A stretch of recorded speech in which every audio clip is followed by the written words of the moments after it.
For episode 100 of Shout, a Buffalo Football Podcast, we decided to do something we never do. Start early. Ryan Talbot. I am Matt Perino. He is my co-host, Ryan Talbot. This is the Shout Buffalo Football Podcast. My friend, we've made it under a year, 100 episodes. We have quite a show lined up tonight. We're going to get into that. But how are you doing tonight? Hey, I'm doing great. And you're right. The grind has been real here. 100 episodes started around April. So, we've been pushing out a lot of content, and I'm really excited about tonight's show. We want to give a quick shout out at the top here. Thank you so much to our sponsor, Tops Friendly Markets, your neighborhood store with more. Make sure you get ready for the big weekend game this weekend. Head over to Tops, get all your goodies, and get stocked up with all your food and drinks for the game. Sunday night, 6:40, the Buffalo Bills and Kansas City Chiefs. We'll talk a little bit about that tonight for sure. But before we get into too much here, we have a full slate tonight. 3 guests. We're so excited about it. We just launched this YouTube channel. So if you're watching us on YouTube right now, do us a favor. I know we say it every time. We're going to continue to say it.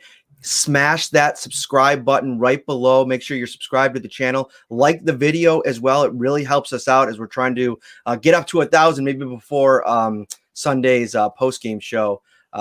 We just started that. We used to be on the New York Upstate channel, and we wanted to create kind of a new all-encompassing Buffalo Bills environment here on the new channel. So it's going great. We're excited about it. You'll find clips. You'll find the full episodes. We're going to turn into all Bills all the time. I'm excited about it, Ryan.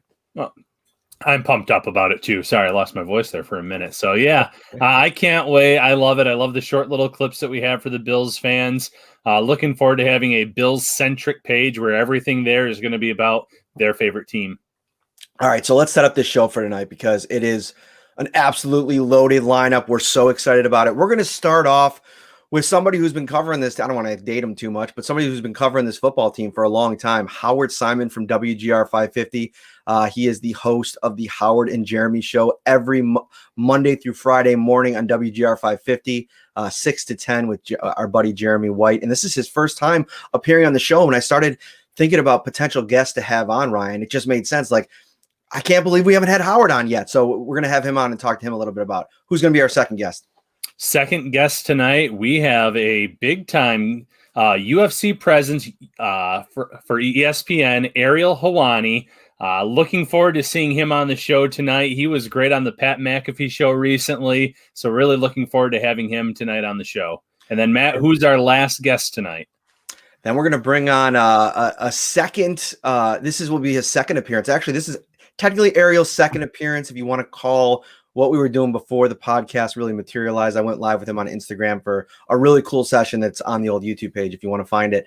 But Jason Tartick from the Bachelorette, we're going to have him on tonight, talk more about this unbelievable season. I mean, he's a huge Buffalo Bills fan, what he's up to, what he's got going out on the West Coast. That's going to be super fun. That's going to be at 8:30. So the schedule goes like this: 7 o'clock right here. We'll be joined by Howard Simon shortly. And then we are going to move on to Ariel Helwani at 7:30. And then Jason will be in about 8:30-ish. We'll talk some Bills in that block from between Ariel and Jason. And we'll get into some things because, I mean, right now, Ryan, you're looking at this football team. We're 4 days out from the AFC title game, and the storylines are kind of percolating out there a little bit, and we're moving and plotting forward here, and this thing's becoming very real very quickly. I'm heading out to Kansas City on Saturday to bring you full coverage. My buddy Josh Reed, Channel 4 sports director. I do the pregame show on Channel 4 with him, Thad Brown, Tim Graham, Heather Prusak, Sal Capaccio. They're already down in Kansas City. They're going to be doing live shows from there. Thursday, Friday, we'll have them at night on Channel 4, and then they'll have a show Saturday, and then Sunday from Arrowhead. I will be out there, and we will be live there as well. So make sure you got Channel 4 dialed up all weekend. What do you got going on this weekend, Ryan? Yeah, a few radio spots coming up this weekend, but pretty much getting all the content out there for the Bills Mafia. So keep an eye on the websites, nyup.com, syracuse.com, because Matt and I will have you covered. Howard just texted me, and he's working on some computer issues. So we've been there before. We've been there before. He'll be here any minute. Do me a favor if you're watching here. Two things. Number one, if you're watching, like I always wonder, like where people are consuming it, like the podcast. Like, are you watching on YouTube? And if so, are you watching on your phone? If you're on Facebook, probably your phone or Twitter. But for me, like sometimes I'll scan on the YouTube app on my TV and I'll watch, some shows like in that format. I think that's so great. Like to be able to kind of watch it almost as like a TV program is super relaxing. So DM me your pictures if you do it. I'll share them on the show. I'd like to see your setup, how you watch the show. That'll be interesting. Get your questions in now. Anything that you want covered throughout the night for all three of our guests, for Ryan and I, as we kind of move our way through this 2-hour episode. We will be sure to talk about it. Some updates on the Bills from today before we get Howard in here. Cole Beasley not on the injury report at all. That's huge news, Ryan. Yeah, that's big time news. He was really hampered by that injury week 17. You could see that. He's been, or not playing at least, playoff game against the Colts. He was hampered, but he wanted to be out there. He talked about how much it hurt him not to play in week 17. So having him out there against the Colts at less than 100%, he still performed. He still made several big catches. Wasn't as involved this past week. Obviously was targeted a few times, no receptions, but he's going to be a key factor in this game against the Chiefs. So not having him on the injury report, knowing that he is feeling pretty healthy at this point, that's a huge sign and a really encouraging sign for this Bills team. Yeah, we were talking to Stephon Diggs today. A lot of really good stuff from him. I'm hoping to get a story up on just going into the dynamic of this receivers room this week. And, it's funny, the way that they're doing it on some of these days. This is a big media day today, obviously. A lot of Kansas City media, national media, even some Philadelphia market and Washington market media that want to tell the story of, from Sean McDermott's Philadelphia days, Andy Reid, and then obviously Washington, D.C. area. Stephon Diggs is from there. And there was just people from all over. And so what happens is I set up there's three Zoom rooms as opposed to, what we traditionally get just going into the locker room. So I have it on the computer, I have it on an iPad, and I have it on the cell phone, and I'm kind of maneuvering them. And today it was so crazy. I had to actually move the iPad and the phone into different rooms, because if I didn't, I couldn't hear what was happening on the one screen. So it was hectic. It was crazy, but it was a good time. All right, we're not going to waste any time here. He's ready, I think. I think he's ready to go. Let's get him in here. Mr. Howard Simon, how are you, my friend? Boys, this is why you should have kids, because I opened the link and, of course, it said my computer doesn't have technology to support this, blah, blah, blah. You got to download this, you got to do that, which I went, Jonathan! And yelled to my 24-year-old son and said, fix it! So, boys, I'm on to you thanks to him. If it was just me here, I don't know what I would have done, honestly. It's okay. It's always we're great, and thank you so much for taking the time to join us tonight. And it's always kind of a crapshoot when somebody's coming on for the first time, getting through that first period of signing in and getting through. Yeah. And so we're glad that you did. I waited to the last second to do that part, I guess, is what I just screwed up. It's okay. And we actually had some housekeeping stuff to get out of the way, so it works out perfectly. I want to start with something though. As I was preparing for your segment tonight, I started just went back through the week and, what you were talking about and see if there's anything that, would strike my fancy. And, I thought something struck me. In your Twitter bio, your name is just Howard WGR. And I don't hate that one bit. In fact, I kind of aspire to get to the point in my career where I can have a one name intro on my Twitter bio, and everybody just knows me as one name. So you've made it after all these years covering this team, and that's not a slight. I think you're reading way too much into it. When they first said I got to get on Twitter, okay, well, my first name's Howard, and I work at WGR. All right, there you go, Twitter. It's all done, set, ready to go. I mean, it was really, there was no creativity. It was just basically name, station, boom, done. I love it. So, Howard, how is it right now when you have to talk Sabres, but everyone wants to talk about the Bills? Yeah, it is interesting, and I don't think we should ignore the fact that hockey season has begun, but we understand, everybody's consumed by the Bills. We are, you guys are, we all are. So you just kind of have to hit a little bit. I wouldn't even say balance because it's mostly, I couldn't give you a percentage, but it's mostly Bills talk. But I we'll get the occasional complaint. I don't remember which morning it would have been. At some point we were talking about the Sabres and somebody calls up off the air and says, do you guys know the Bills are still playing? I'm like, yeah, we do. I mean, I think I saw something in an email. But again, it is also, we're not going to ignore the fact that they're playing. We're not going to talk a ton about them.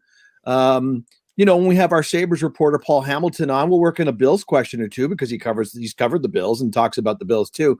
So I just think, guys, you don't pretend they're not playing, but we also understand that, Bills and what they're doing is uppermost in everyone's thoughts. We'll just keep everybody informed on what the Sabres are doing. And eventually, we'll switch our focus there after the Super Bowl parade. Yeah. And it's funny because, for people that are tuning in at different times of the week, I mean, you're going for 4 hours a day, 5 days a week. I think it's almost, I've heard you guys talk about it at times. It's got to get to a point where it's like, all right, you know what? I think we probably covered this game from every conceivable angle, and maybe it's nice to have something else to talk about for a minute. It's funny. That actually is another point about the Sabres too, but we kind of forget. And I do have to remember that we're there from 6 to 10. We're here. Obviously, we hear all 4 hours. So we know if we've done 3 hours and 40 minutes of Bills content and 5 minutes of Sabres content, but that's not everybody. People listen for their drive to work. People, whatever. They might have a 10-minute window in the entire morning. And if it just so happens that 10-minute window we're talking Sabres, they're going to assume probably that we've been talking Sabres all morning, which isn't the case. It just happened to be when they lined up and listened for a few minutes. So I do kind of have to remind myself they're getting a snippet. They don't understand if at 7:30 we have Paul Hamilton on, and that's when they start listening. They wouldn't realize for the first 90 minutes we just talked about the Bills. So I do get that, and I do have to be aware of that. But it's funny you mentioned that, Matt. I haven't hit that this week. I'm telling you, man. By Friday last week, I just wanted to get to Baltimore. We typically will go, Monday is talk about the game. Tuesday is typically a follow about something from the game. Wednesday during the regular season, we start working in the next game, and then we go heavy Thursday, Friday. Mm-hmm. In the playoffs, it's different. We started talking about Baltimore probably on Monday. We transitioned pretty quickly from the Colts to the Ravens and from the Ravens to the Chiefs. So, yeah, you're right. Honestly, by Friday, I thought, I'm not sure long snappers. Have we broken down the long snappers yet? I think we did just about everything we could. How are you dealing with this season? And that's something I want to bring up as well, because obviously, if you talk about the market as a whole, and there's, different levels of experience and how long people have covered this team and the familiarity with, not only the drought, but even going back to when they were good. And, I go back to listening to you, and I don't want to date you, but we were talking about it before the show on Empire Sports Network with my guy, Artie Baby Boo Boo. I told Ryan, he'll always hold a special place in my heart because as a youngster, like real young, like 10, 11, shouldn't be calling into a talk radio show. He would take my calls on the Empire Sports Network. And I always got a kick out of that. And I always look back on that, but you've covered this team for decades and talked about this team for decades. How is this going for you this year? Yeah, it's fun. I have the role, when NBC rolls out, 85-year-old Tom Brokaw or however old he is, and he's like the historical perspective on the news. That's my role at GR. I'm the senior citizen of the group. So, hey there, Uncle Howard. What was it like when the Bills made the Super Bowl? Well, kids, let me tell you. But it's fun. Yeah, look, I'm not gonna lie. I mean, it's weird. Every now and then, there's I don't know about a myth, or some people think, well, you guys must like it when teams are bad. More people are calling. People don't call when they're winning. What's the point? They call when teams are bad. They want coaches fired and players traded and blah, blah. And I'm like, no, I'm tired of it. I want wins. We've talked, 17 seasons without a Bills playoff berth and 9 seasons with a Sabres playoff drought. I've seen enough of that stuff. This season it's the most fun I've had in this job. I'm going to guess since the Sabres went to back-to-back finals, and obviously with the Bills in 30 years. So I'm having a blast. I think it's great. I can't tell you how much it means to see a team win. It's great to hear the fans pumped. It's great to hear the energy in their voices when they call the shows. It's great to see the the reaction we're getting on Twitter, the conversations that are going on. It's fantastic. I love it. Knock on wood, keep going, win a couple more games, because certainly, the Buffalo sports fans are overdue for somebody to win a championship around here. Hey, you're not kidding. And you've mentioned the Super Bowl a few times, and that kind of takes us to our next question. How does this team stack up against those 90s Super Bowl teams? Are there any areas where this team is actually better than that team? Ooh. No, I mean, don't get me wrong, fellas. I love Josh Allen and his stats. He's blowing away Kelly's stats, but it's a different era. Hard to pick anybody on offense, quite honestly. Kelly, Thurman, Andre, the offensive line, Hull anchoring a really good offensive line. That's tough. I mean, I'd have to look on the defensive side. I mean, there's no Bruce Smith. But the secondary, I think as a group, sorry, Nate Odoms, Mark Kelso, and anybody else who might be listening, that's the one area, fellas, I think, the coaching, I think, is right up there as well. You've got a really good head coach. Back then, people loved the offensive coordinator. That was probably the last time the Bills fans loved an offensive coordinator around here. So I would say it's hard. I mean, that team had a whole bunch of Hall of Famers, guys. So it's hard to say where they are better than them. If you wanted me to go like position by position, secondary, special teams, that might be the areas where I would go. But outside of that, I mean, the Bills' offense of the 90s was phenomenal. As good as this is, that was a phenomenal group. And, Bruce Smith, Darryl Talley, Cornelius Bennett, there were some studs on those teams. Speaking of studs, one that the Bills are going to go up against this week is Patrick Mahomes. We believe he practiced today. All signs are pointing to the fact that he's going to play. But I want to ask you, we've been talking about it the last couple of days. We did an early week podcast to get our initial thoughts on the matchup. And, not only is Patrick dealing with, the concussion-like symptoms, whatever that may be, we don't really know the details of it, but also that pretty significant foot ankle injury that he was dealing with in the game. I mean, he was hobbling around. He did not look 100% at all, even before he went out of the game. So I guess my question is, how are you feeling about the Bills defense in that matchup against Mahomes, especially considering all the hoops he's got to jump through this week? And maybe even if he's able to play an okay, no head issues, no concussion issues, that ankle could still be in play. Yeah, I mean, look, if he's limited in terms of his mobility, that's problematic. He can, it's not like he can't beat you from the pocket, just stand back there and throw the ball. He's exceptionally good at that. I mean, you name in the pocket, out of the pocket, zone, man, blitzing him, whatever, doesn't matter. He's been successful. But yeah, it's like Josh Allen, guys.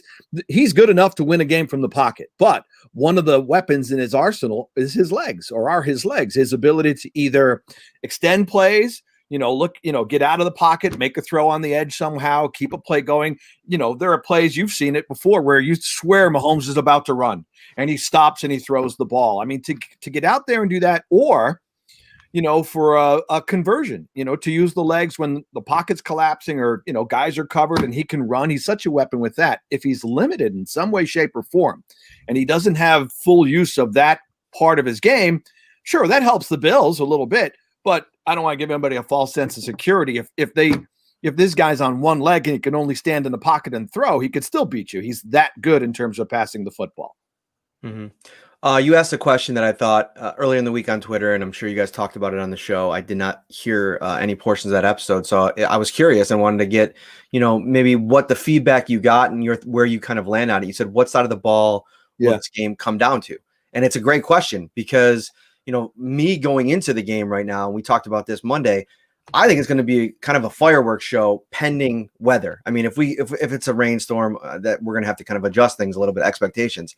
But I really think it's going to come down to Josh Allen versus Patrick Mahomes. But what was the feedback you got from that and where you kind of think that this is going to come down to? It's funny. I think on Twitter, it was a split. I put up a poll too, and I probably should have checked the results. So I'm curious now. Maybe you get a chance. But I think it was a split. I think, it's funny. Some of it may be age range. the youngins like you guys probably might be would more tend to go towards offense. And I think if you're in my age range, when you were, out of the womb, they slapped you and said, don't forget defense wins championships. Build your hockey team from the goal out front. When you build your baseball team, put the starting rotation together first. So I think maybe the older crowd is still, hey, it's Mahomes. You got to limit him. Our defense has got to go out there and hold this guy to 24 points max. It's a lot to ask. So me personally, I think it's the offense. I'd say there was a split, but I think enough people understand if you're going to beat Kansas City, if Mahomes is playing, if you're going to beat Kansas City, you're probably not winning 24-23. We were looking at some of the numbers today. Jeremy brought up, since Mahomes took over in 2018, they've lost 9 games. That's regular season and playoffs since 2018. 9 games. He's won like 43. In the 9 losses, the Chiefs still averaged 29 points in 9 losses. Okay, so the teams that beat them in those 9 games, they averaged 37. So if the defense would they'd have to do, guys, what they did in the first game, right? Limit them to about 26 points, do better against the run. But again, no over-the-top passes, no big day for Patrick Mahomes. Tyreek Hill had 20 yards receiving that game. You got to do that. And then make sure they don't run for 245 yards. It's a lot to ask. As well as the defense is playing, it's a lot to ask. I think it boils down, you want to beat Kansas City, you have to outscore Kansas City. You have to be able to put more than 30 points on the board, I think. Matt, I'm with you. Unless there's like a Noah's Ark storm or maybe freezing rain, they're talking about that possibility.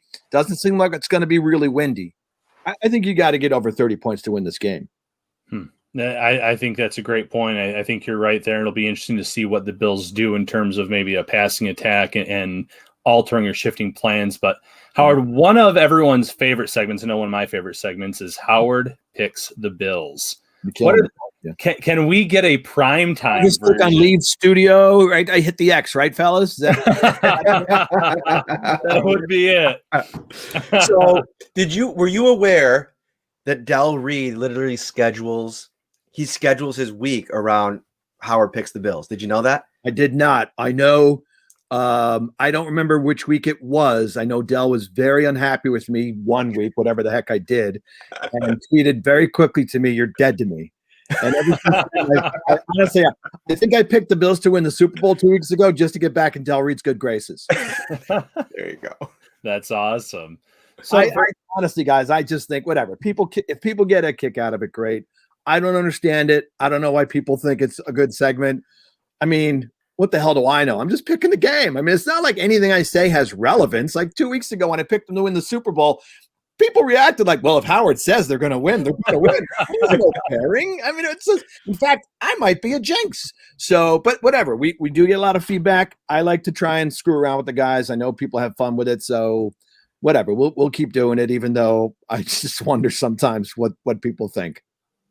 Fair enough. So are you going to pick the game, by the way? Are you picking the Bills, you boys? What we can pick the Bills. We can pick you did it at the end of your show? I don't want to spoil the end. No, you're not spoiling anything. We already got we kind of already got our picks in, because that's the one thing. We start doing these radio hits throughout the week. Yep. And I do Tuesday radio hits where, people from different markets are like, so you got to score for the game. It's like, it's Tuesday, but yeah, sure. Here it is. No, you tell them, like, call me on Friday. I got to do all my research. I got to look at my stats. I got to check the analytics. I need injury reports. I'm not ready yet. Right. Because one big piece of this game, before we get into it is, you mentioned stopping the run and 250 yards. Like, there's so many factors that go into that. Number one, this is a completely different run defense for the Bills now. This is a completely different run offense. I think they've lost a lot of their mojo since Clyde Edwards-Helaire went out. And really, even from that game, he started to kind of, trend downwards before the injury, maybe hitting that rookie wall, whatever the case may be. But this team has not run the ball nearly as effectively as they did early in the season. Yeah, no, I think it's, to me, it'll come down to the Bills offense, but I do think one of the more fascinating angles of this game is what's the defensive game plan? What are Sean McDermott and Leslie Frazier going to do?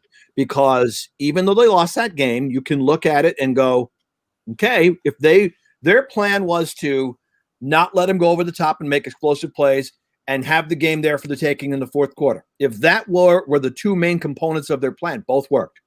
They didn't get explosive plays. Hill had 20 yards. Kelsey had 65. Granted, he had 2 touchdowns, but they didn't go over the top. They kept everything in front of them. And as crazy bad as a lot of things went, I was looking at the game the other day, going back in my notes, right, guys? Milano doesn't play. Knox doesn't play. Feliciano's not back yet. Wallace is on IR. John Brown's playing on one leg, has no catches. Josh has a season low yardage, passing yards, season low passing completion. Diggs is limited to 40-something yards. And despite all of that, it's a 6-point game with 6.5 minutes to go in the fourth quarter. As bad as all that, everything put together, and they are within striking distance. And maybe a fumble recovery from Clyde Edwards-Helaire at the Kansas City 30-yard line from going into a go-ahead score. So it's a long way of getting to. I would think their plan is going to be similar. To Matt, to your point, the Bills' run defense is better. We saw what it did against Jonathan Taylor, and we saw what it did against Baltimore, keeping them way below their season average. I would think they'll stick to that plan. First and foremost, they still don't want Mahomes in the passing game beating you over the top. The Bills do that every week. You guys know that's their main philosophy anyway. They don't give up big pass plays. And I think they'll be better in terms of run defense. And I also believe the Bills' offense has evolved to a point. It is much better than it was in week 6 as well. And I'd find it hard to believe they're going to hold Josh Allen to 120 yards again. Yeah, I think that's a good assumption. And for me, it comes down to the linebacker play. You mentioned it. Matt Milano was not in this game. And I know the Bills being 12-0 with Matt Milano on the field, it's not like he's some kind of magical force for this team, but his play does make such a big difference. And Tremaine Edmonds in that game was still dealing with a shoulder injury. He was struggling with tackling. You don't have Milano out there. The defensive line has even come a long way since then. I feel like Harrison Phillips is coming off of one of his best games of the year from last week against the Ravens. Vernon Butler's flashed in the inside. Ed Oliver, Justin Zimmer, they've all pushed a little bit on that interior where they were really struggling in that Chiefs game. So I am intrigued by that and in terms of what the defense does, but I wouldn't be shocked if their game plan is very similar in terms of let's make sure they don't get any explosive plays and let's just see where our run defense is now compared to where it was in week 6. And two, I forgot, I'm glad you mentioned Edmonds, right? Milano being out, and we know he's an every down linebacker and he can help with Kelsey. And Edmonds was not at 100% and he was having a tough night. There was one of those nights where he was stuck in traffic and he wasn't getting off blocks. And, in recent weeks, he looks more like the guy we know he can be, like flying to the ball and making plays sideline to sideline. Plus, with Milano out, who played? A.J. Klein.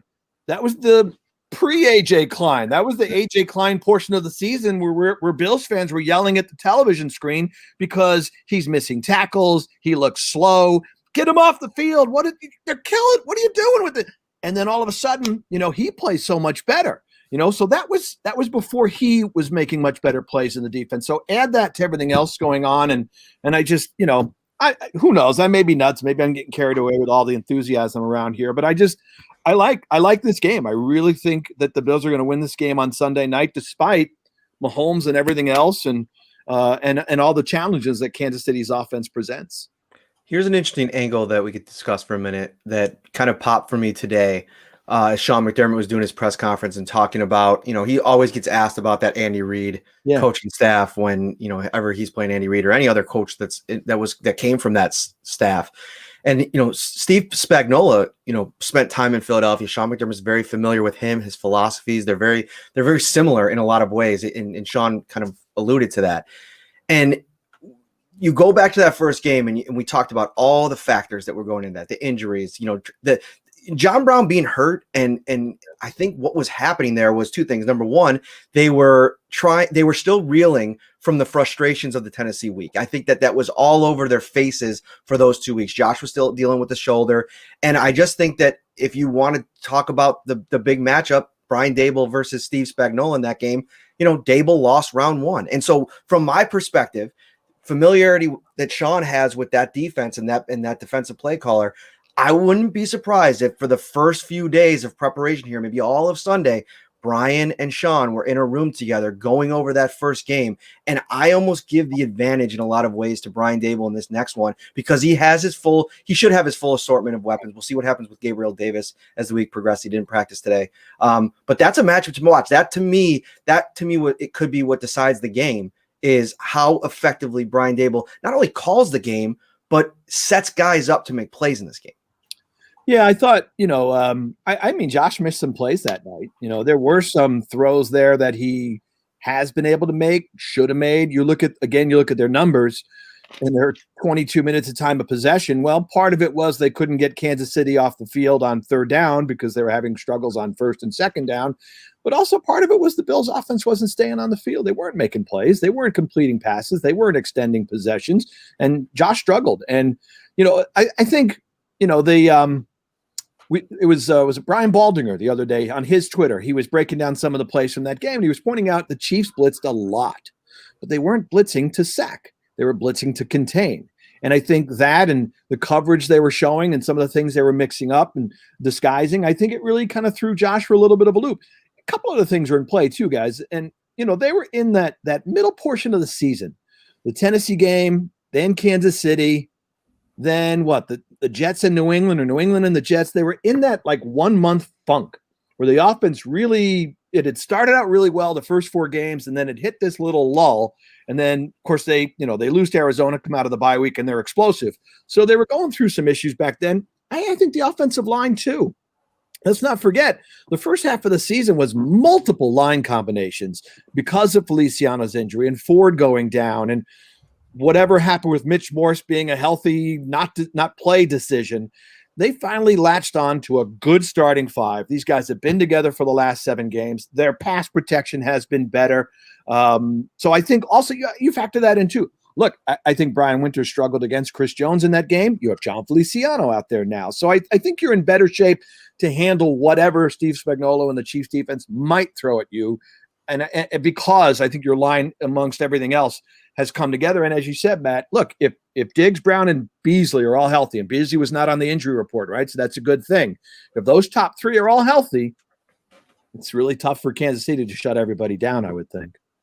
So, like you said, you have them winning this game. So who do they take on in the Super Bowl then, in your opinion? Is it going to be Green Bay or Tampa? Crying out loud, please. Are you guys in the Bills have to win because we know there's 2 weeks, right? So you got to figure out how do you handle the first week. You don't really want to start talking about the game for 2 weeks. So the first week will be all about if Tampa wins, whether or not it's a good idea to face Brady again. I want no part of that. I know there are a lot of people, maybe you guys are in that school of thought, that exercise the demons if you're going to win the Super Bowl, beat Brady and all that stuff, which is a noble idea and it's a wonderful thought. And I would love if you guarantee me that they will beat Tampa in the Super Bowl, I will sign up to face Tom Brady in the Super Bowl. Now, I don't know that anybody can guarantee that. So the last thing I want is the Bills get into that game, which I've seen them 4 times do that and lose 4 times, to do it a 5th time to Brady. I want no part of that. So I'm rooting for Green Bay. I hope the Packers win.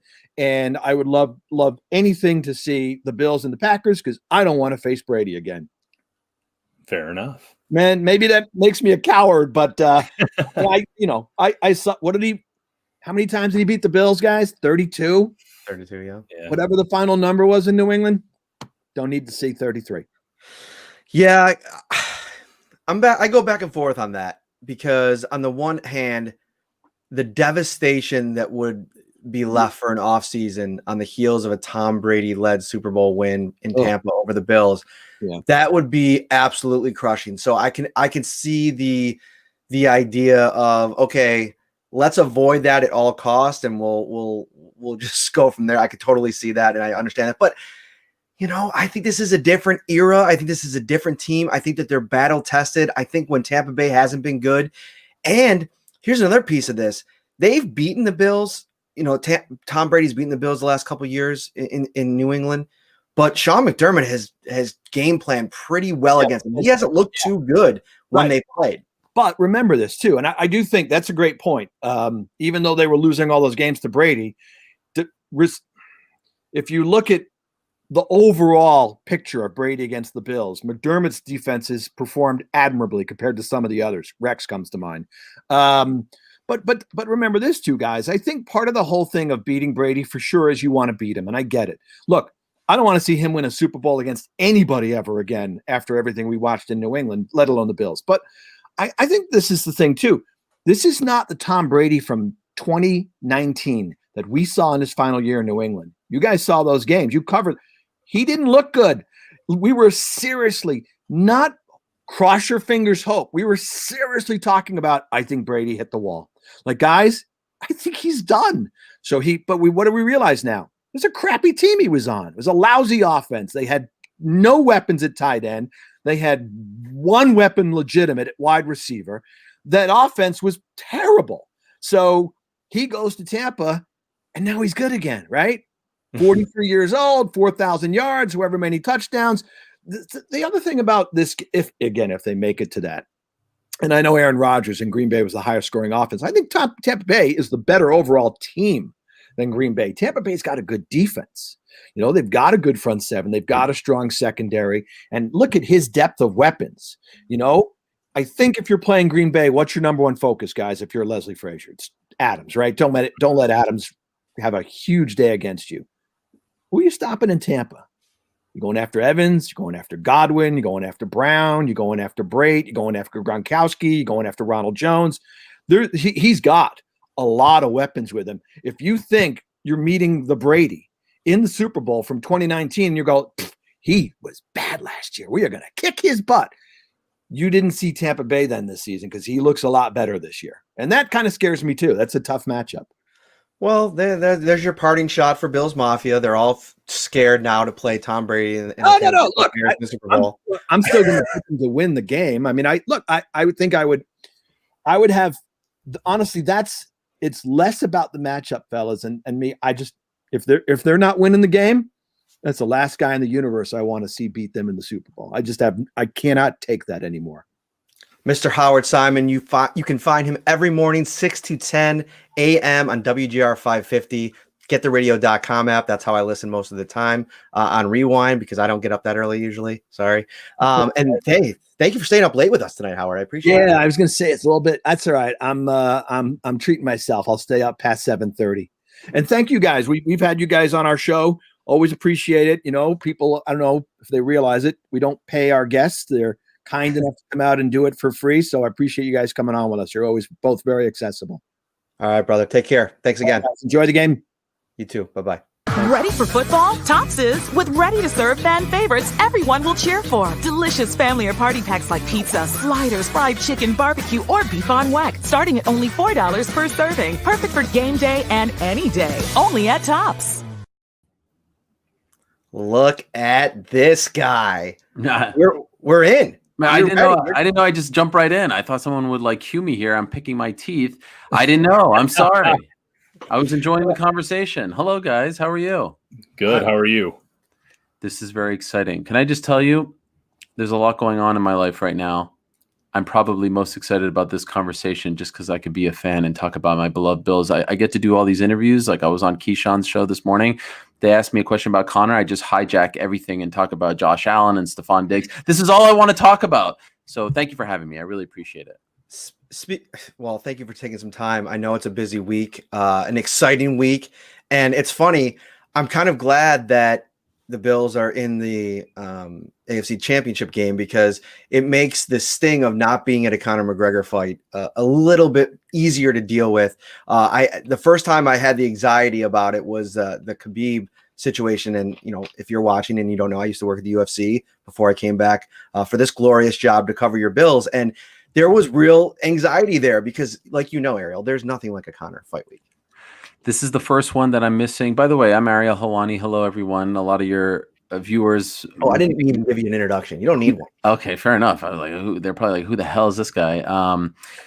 First Conor fight that I missed since 2013, since his debut against Marcus Brimage, and I was bummed as well that I wasn't going. ESPN is being, obviously very careful due to the virus, and a lot of people aren't going who usually go, including myself.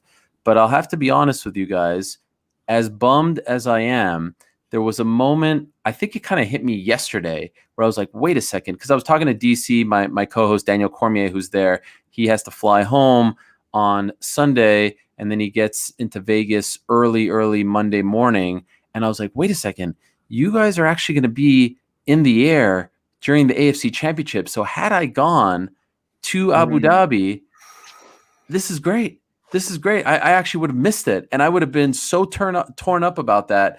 That I'd be missing the first Bills AFC Championship game since 1994. So I got to be honest, I feel like it kind of turned out well for me. I get to cover it from home. I get to watch the Bills win on Sunday. All's good in my house. Awesome. So outcome notwithstanding, what are those 24 hours going to be like for you from Saturday night up until Sunday night around midnight? Oh man, I am so nervous. Like, Pat McAfee and other people are enjoying calling me a bandwagon fan. Can I just, for the audience, explain my fandom, my Bills fandom? I started becoming a Bills fan in 1990. I'll never forget. I'm 7 years old, and I'm at my uncle's house, and they're watching the Giants-Bills Super Bowl. And I remember watching that team play. And, you're 7, you don't really know totally what's going on. And I remember it like it was yesterday, watching Scott Norwood miss the field goal. And I remember feeling so bad for that team and feeling like they deserve to win. And for some reason, them getting their heart broken made me fall in love with them. I remember the following year, the night they lost to the Redskins, walking up to my parents' bathroom. At this point, I'm 8, and crying and looking at myself in the mirror and saying, like, why do you care? Like, not really understanding why this hurt me so much, but knowing that it like hurt me, right? Then the next 2 years, the Cowboys, my 2 older brothers were huge Cowboys fans, and they made fun of me incessantly that we lost to the Cowboys. And I'll never forget Don Beebe hitting the ball out of Leon Lett's hand was like the most pride. Like I that was my one moment that night that I got to like shove it in their face. And then of course Thurman, couldn't find the helmet. My guy Thurman, my favorite Bills player of all time. So anyway, the Connor fights are insane. This week feels like a Super Bowl for us with because at ESPN. I get the love, but I don't get a love like a Connor fight love, right? Like not everyone always wants to talk to me when there's a random UFC event going on, but when it's Connor, everyone wants to talk to you. So it's very busy. I'm doing a radio show in an hour and a half on ESPN Radio. Then I'm doing another show at 11:30 tonight. So this is one of many things that I have going on just tonight. But I can't wait I usually go to bed on a pay-per-view fight night at around 4 a.m. I can't wait for the fight. I can't wait for the wrap-up. I can't wait to go to bed, and then I can't wait to wake up.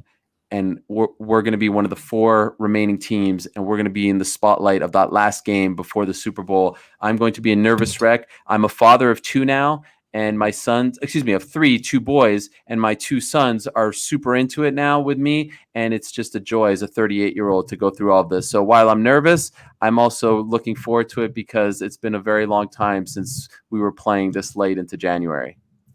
I was watching the McAfee hit, and he was giving you quite a hard time about not being a Bills fan. And where does that come from? Because it feels like a lot of people do that. Giving me crap? Yeah, giving you a hard time. Well, it's maybe I'm an easy target, and people, I could take it and I could give it out as well. I think he's just, I think it's cool to say, oh, so and so's a bandwagon fan when a team is doing well. But let's be honest. I mean, the greatest oxymoron of all time is, Bills bandwagon, right? Like who's a Bills bandwagon fan over the last 20 years? It was never cool to be a Bills fan. Our claim to fame was that we had fans who like to jump through tables and do all kinds of crazy stuff. So they can say whatever they want. I have friends back home. I have a very good friend named Phil Dirksen.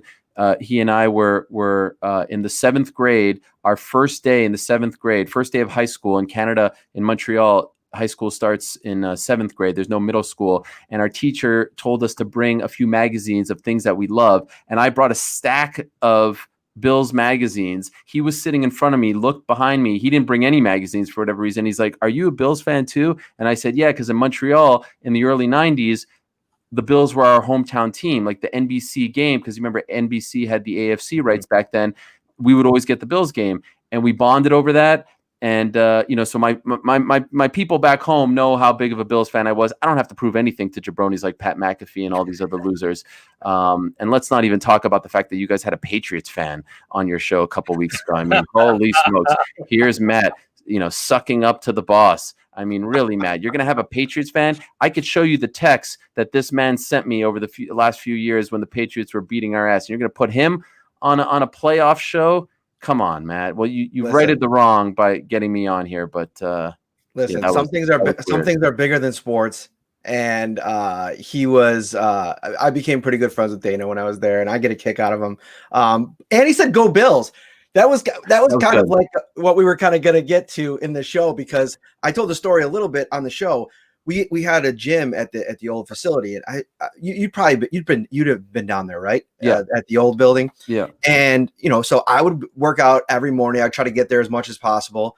And usually Dana would come down around the time I was leaving. And every time during football season, it would be like, hey, how about those Bills? How about Tom Brady? How about the Patriots? So I was like, I told him when I left, I'm like, if and when they become good, you're going to come on the show and we're going to talk about it. And he agreed to it, and he did it. So respect to him for doing that. We won't get into some of the other talking points that we could probably get into about Dana. Maybe we'll say that for another show. I'm here to talk about Stephon Diggs and Devin Singletary's big game on Sunday. I'm here to talk about that defense that everyone said was going to get run over by the Baltimore Ravens. I'm here to talk about why Josh Allen should be the MVP and why Sean McDermott should be the coach of the year. And I can't believe Brian Daboll is as happy as I am that he's sticking around. I can't believe that no one's hiring this man or Leslie Frazier. Let's talk about good things, not loser Patriots fans who have nothing to cheer for right now. I mean, there's nothing going on in New England. It's fantastic. So, yes, I'm here to talk about the good times, and that is being a Bills fan. I'm here for all the tears, the New England tears. Oh, That's yeah. one thing, even in my position now where I can't really, you can't be rooting for fighters, and it's hard when you're covering it. But I still do kind of hold that New England contempt in my heart. But speaking of tears, somebody who was shedding some tears this past weekend was Mr. Daniel Cormier. And when the New Orleans Saints lost, and obviously you guys do a great job. If you guys don't watch DC and Helwani, if you're an MMA fan at all, you're missing out. You got to. DC's my guy. DC's going back to he fought in Buffalo. We connected a little bit on the tickets on sale tour.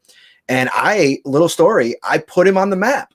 I put him on the football map, if you will. I know. And I'm going to let you watch this little clip here. I don't know if you've ever seen it. Oh, I've seen it. You've seen it. Okay. He still talks about it till this day. Okay, here we go. Just in case any of our viewers haven't seen it. Oh, it's tremendous. By the way, can I talk over this? You can talk over it. Go ahead. Yes. I was so jealous of him when he got to go on the field. I mean, look at this. Daniel Cormier, a Saints fan, getting to be on the practice field. Look at those banners. I love the old logo, by the way. I wish they'd go to the old logo. The old logo is something special. But yes, and he's also kicked a field goal. Did you know? Look at that throw. Were you the one that caught it? Yeah, I was the one who caught it. Wow. Look at that. You got the chest bump too? Dang. So here's the thing about the throw, and I could talk about it from the receiver's angle. It wasn't great. It was a little bit low. I had to extend myself. I'm not going to talk any trash. Anthony Johnson's a good friend of mine as well. But, I put a double move on him that just completely left him in the dust. And I was basically wide open. All DC had to do was sail it to me. I had to make a tough grab. But, listen, football's not his first sport. I understand. But I want to give a shout out to DC because, to your point, that was a very cool moment, getting a chance to get out there on the practice field. But he's a fun guy. Oh, he's the man. It's great working with him. That event holds a very special place in my heart because it's the only time I've ever been to Buffalo, believe it or not. I've never been to a game at Ralph Wilson, New Era, Bills Stadium. It's one of my, I've started to, I think all of us are like this now. We all are thinking of things that we want to do when the pandemic is over, things that we maybe took for granted. I got to tell you, at the very top is taking my boys to a game there. I've been to Bills games at the Meadowlands, MetLife Stadium, nearby where I live in New York. I've been to Jets and Giants against the Bills, but never a home game. And so I got to go once. I went to the Bills store. I had the wings. I did the whole, shebang. But I've never been to an actual game, so I can't wait to do that.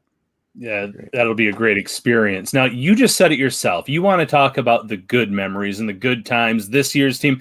But I want to go back a little bit because you were talking about, after the Washington game being upset in the other Super Bowls. But what were some of your favorite childhood memories of the Bills? Oh, man. Okay, so I'll just tell you, the first one that came to mind when you just asked me that was obviously the comeback against the Oilers. Frank Reich, I know exactly where I was. I was at my friend Ryan Perlman's house, 1993, and I remember watching the first half and feeling like, all right, the run is coming to an end, and then going crazy. So that was just unbelievable, and Frank coaching against the team, I felt in my heart that he would do a couple of moves. He would make a couple of calls to help the Bills. And lo and behold, I feel like he made a couple of calls to help the Bills a couple of weeks ago, that fourth down call in particular. Once a Bill, always a Bill, if you ask me.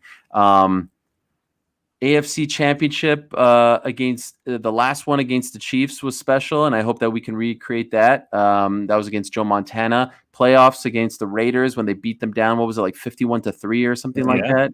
That was an incredible one. Playoffs against the Dolphins. Anytime we beat the Dolphins, especially in December, January, was tremendous. It was always very weird for me that Thurman Thomas played for the Dolphins towards the end. We don't really talk about that anymore.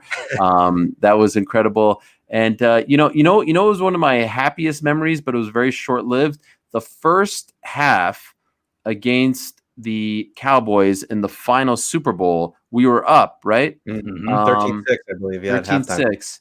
And for some weird reason, I rewatched the Four Falls of Buffalo 30 for 30 recently, just because I'm nostalgic now, and I'm trying to. This is just so much fun, and it hit me like, man, they really didn't like they were up and they didn't believe, and that hurts. And of course, Thurman couldn't find the helmet, but this, it's a crazy time for me because I'm a nostalgic person. I miss home. I haven't been able to go. I haven't seen my parents in a year because of the pandemic. They live in Montreal. I haven't been home to Montreal in a year and a half.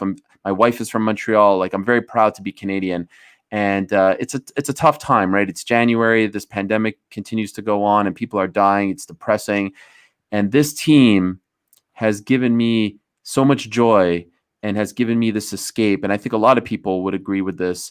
It sucks not having the fans there. It sucks that we can't celebrate. But I just don't want this to end. And they've been bringing out these feelings of my youth and memories, and Jim Kelly and Cornelius Bennett and Darryl Talley and Steve Christie and Marv Levy, who, by the way, former Montreal Alouettes head coach back in the day. Just a lot of emotion. And I just don't want this to end. I really have so much appreciation and love for this particular team. Last year was great. 2017 was great. But what these guys have given us, the gift that they have given us, the escape that they have given us, is really something that I'll never forget. So I know you asked me about the old days, and I could talk all day about them, but bringing it back to now, it's just, I get like emotional talking about them because I think we forgot, or at least we missed, sports in the early days of the pandemic, March to around May, June.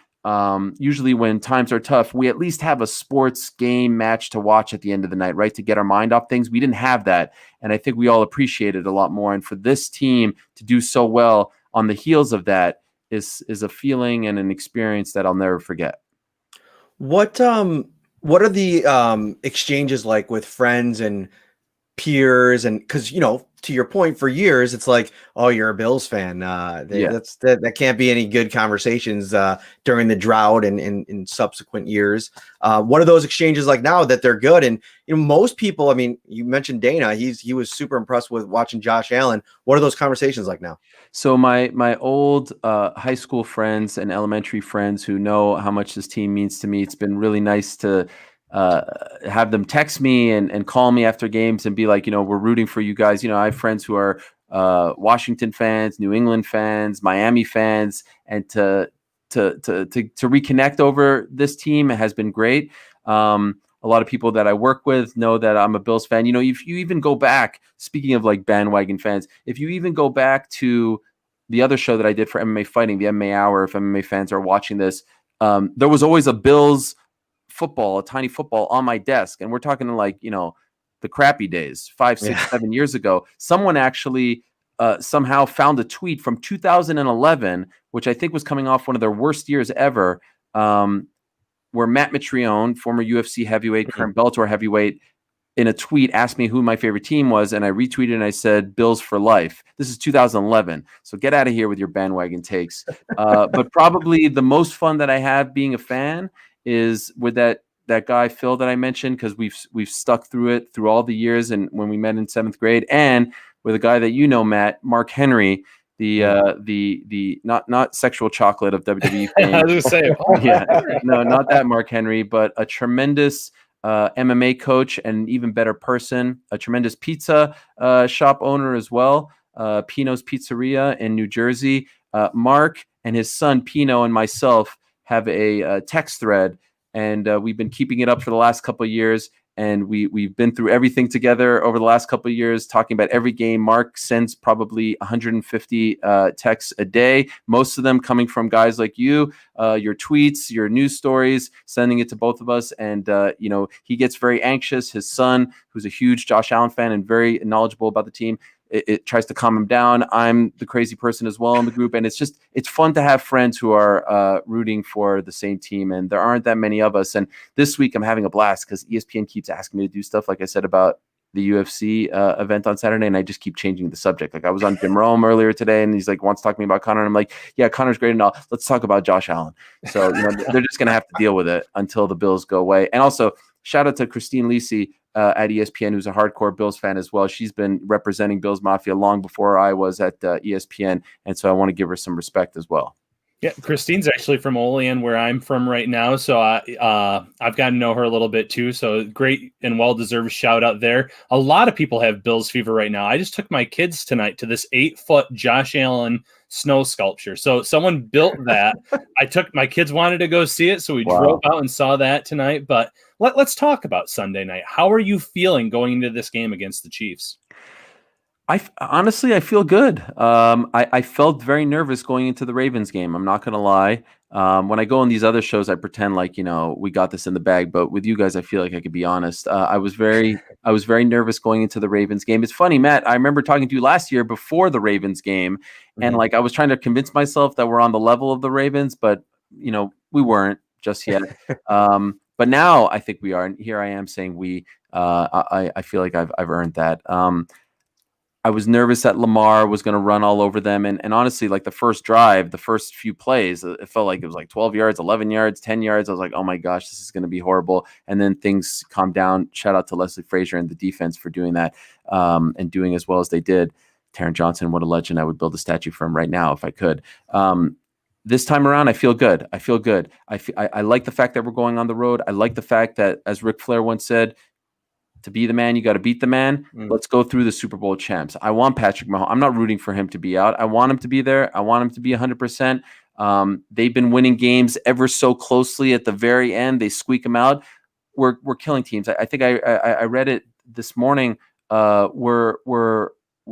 have 8 wins by double digits. They have 0, at least over the last few weeks. So, we couldn't be entering this game with more confidence at a better time. Let's go on the road. Let's shut everyone up. And what I love so much about this, it's all coming full circle. Last Super Bowl, we won at Arrowhead. Let's go back to Arrowhead. First time Scott Norwood misses the field goal. Where was it? It was in Tampa. 30 years later, let's go back to Tampa. Let's right all those wrongs. Let's change the narrative. The narrative has already been changed as far as I'm concerned. Like, if I'm being honest, I wish we'd see less of the table stuff and the flaming table. Like, we're past that. We're a class organization. We're a place that people want to play. We're led by leaders that people want to play for. We've got MVP candidates all over the ball, from Josh Allen to Stephon Diggs to our defense, which I think is underrated and doesn't get enough respect. This ain't your grandfather's Bills anymore, right?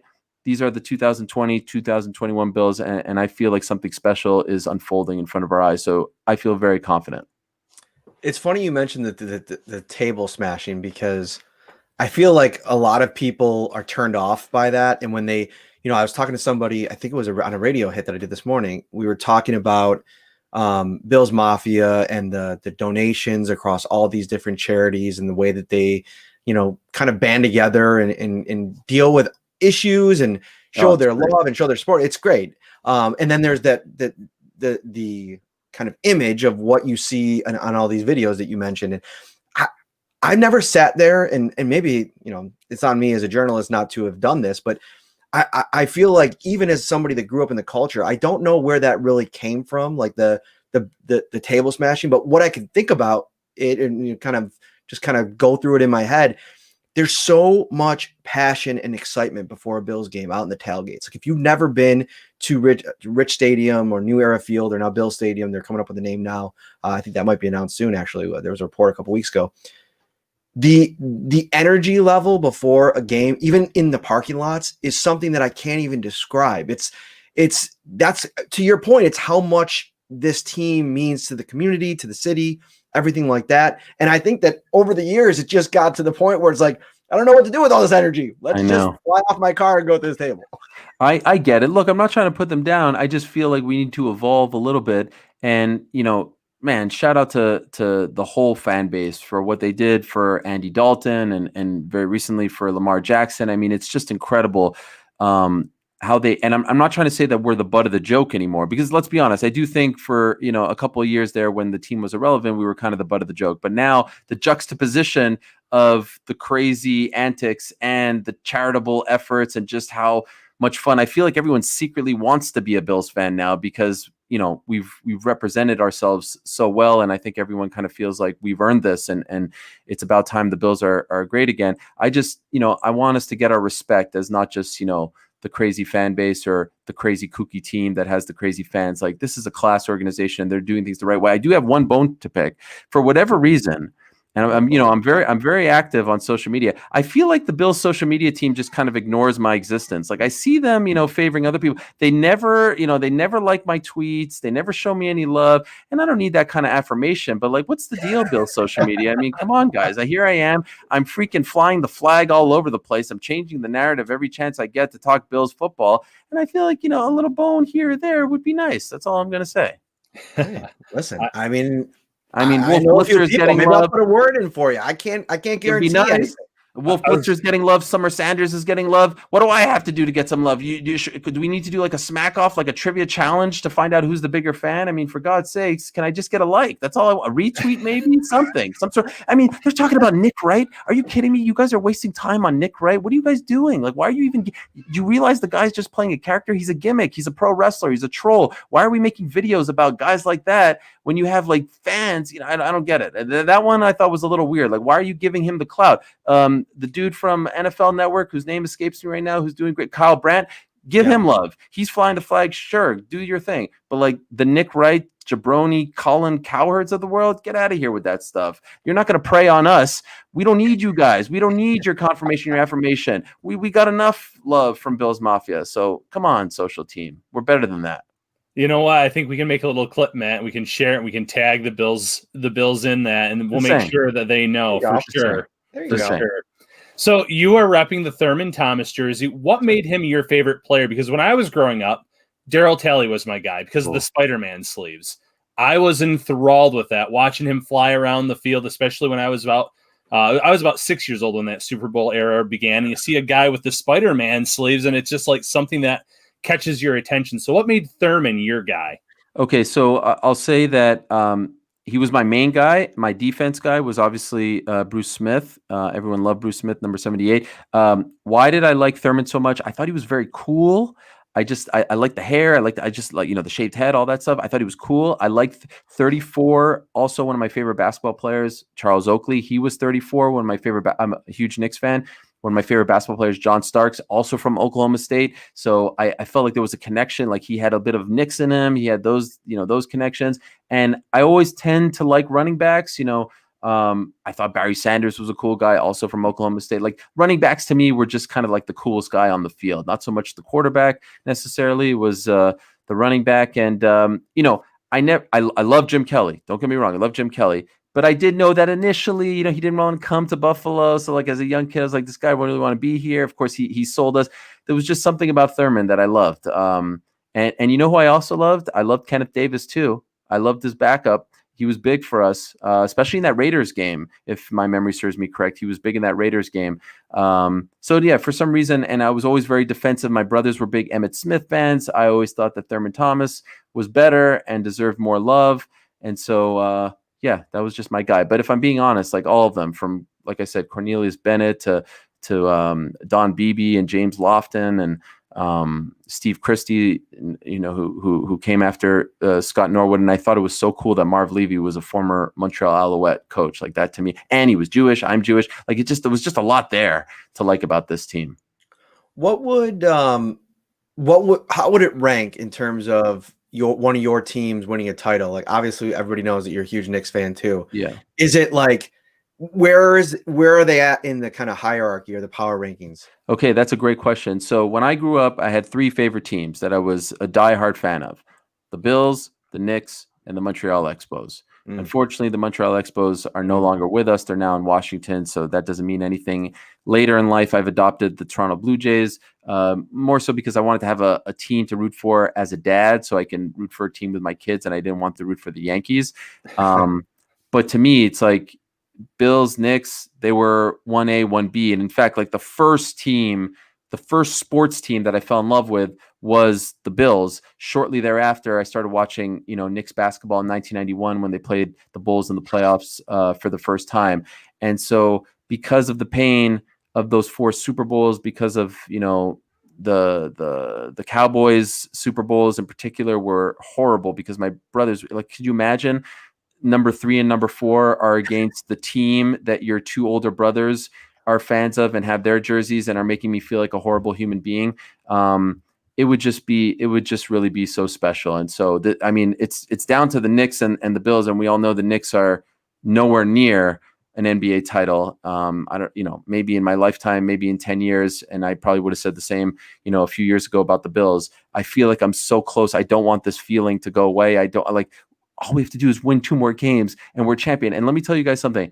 I just want one. That's it. I will never complain. Like I ask my friends this, especially now. I have a friend who's a Warriors fan, die hard from the Bay Area. And I was like, 1 was enough, right? And he's like, to be honest, like the next season, I wanted the next one. I was like, just give me 1. I will never complain. I just want to know what it feels like to be a champion because none of my teams have ever won a championship in my lifetime. I just want to know what it feels like at the end of the season to be that team hoisting the trophy. Yeah, the ultimate irony for me will be I was in that same position for decades and grew up here, and my grandfather and my father.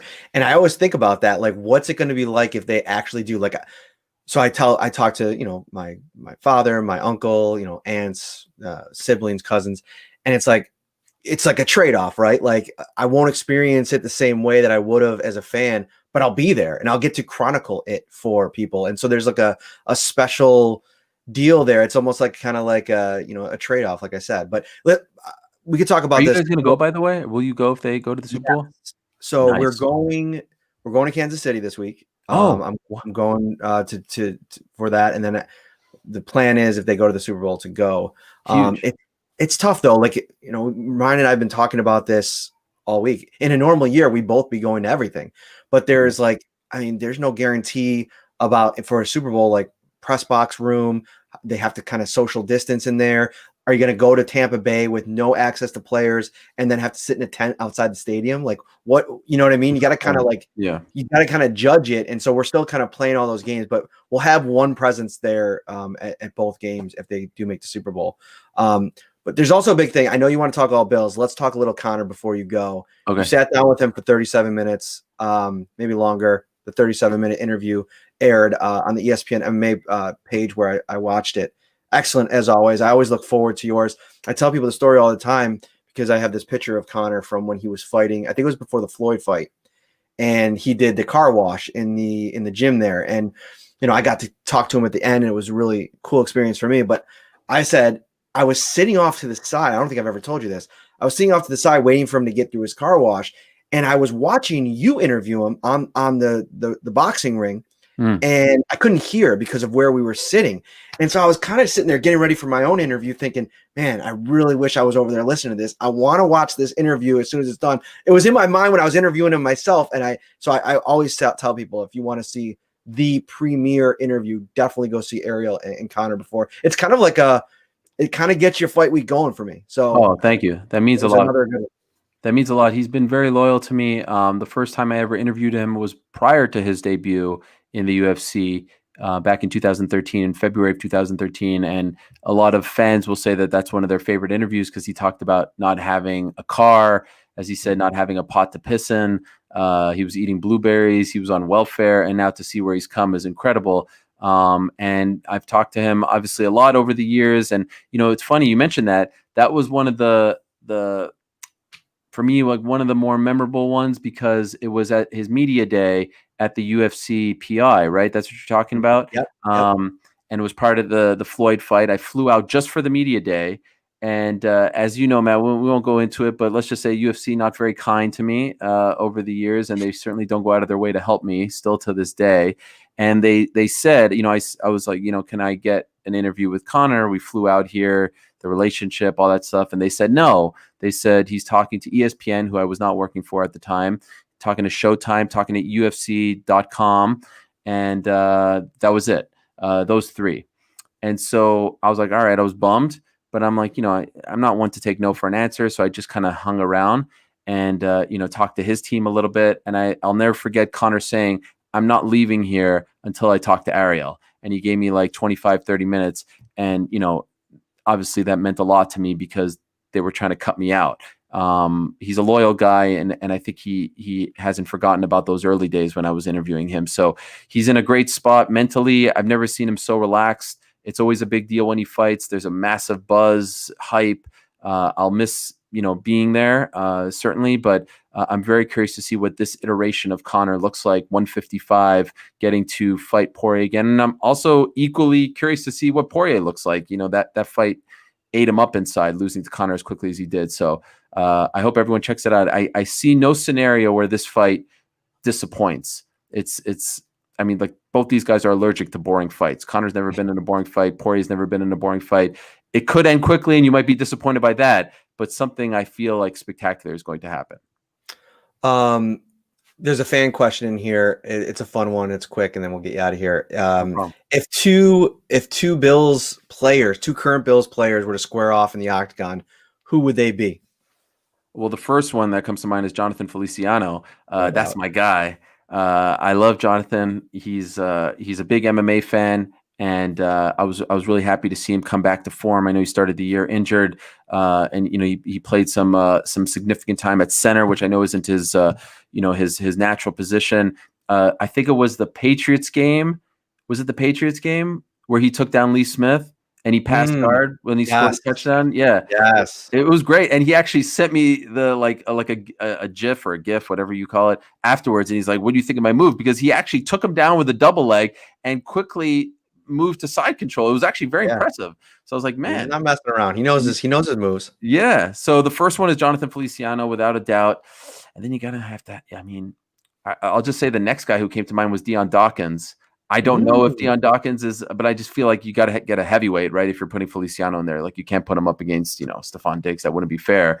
Dawkins, I've never met Dawkins. I've only met Feliciano, who's on the team. Dawkins seems like the nicest human being on the planet. Am I wrong? No, you're not wrong. So I don't know if he has that fire in him to beat up another man like that, but the one that came to mind was Dawkins and Feliciano. These guys better than I do. Am I missing someone? Like a Micah Hyde versus Jordan Poyer feels like, I know they're buddies, but it feels like that would be a nice fight as well. Who am I missing? There'd be some real energy there. For me, it would probably be Jerry Hughes versus somebody because he's got a mean streak in him and a temper. And I think you need a little bit of crazy to take into the octagon with you. I think, I don't know if him versus Feliciano would be an interesting matchup.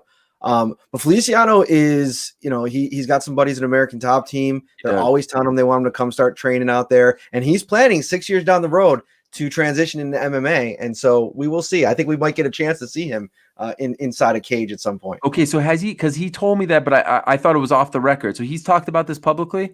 Yeah. Okay, he said good. Okay, I didn't want to out it. By the way, shout out to Kevin Clark of The Ringer, who showed me a great piece that he did from when McDermott was hired.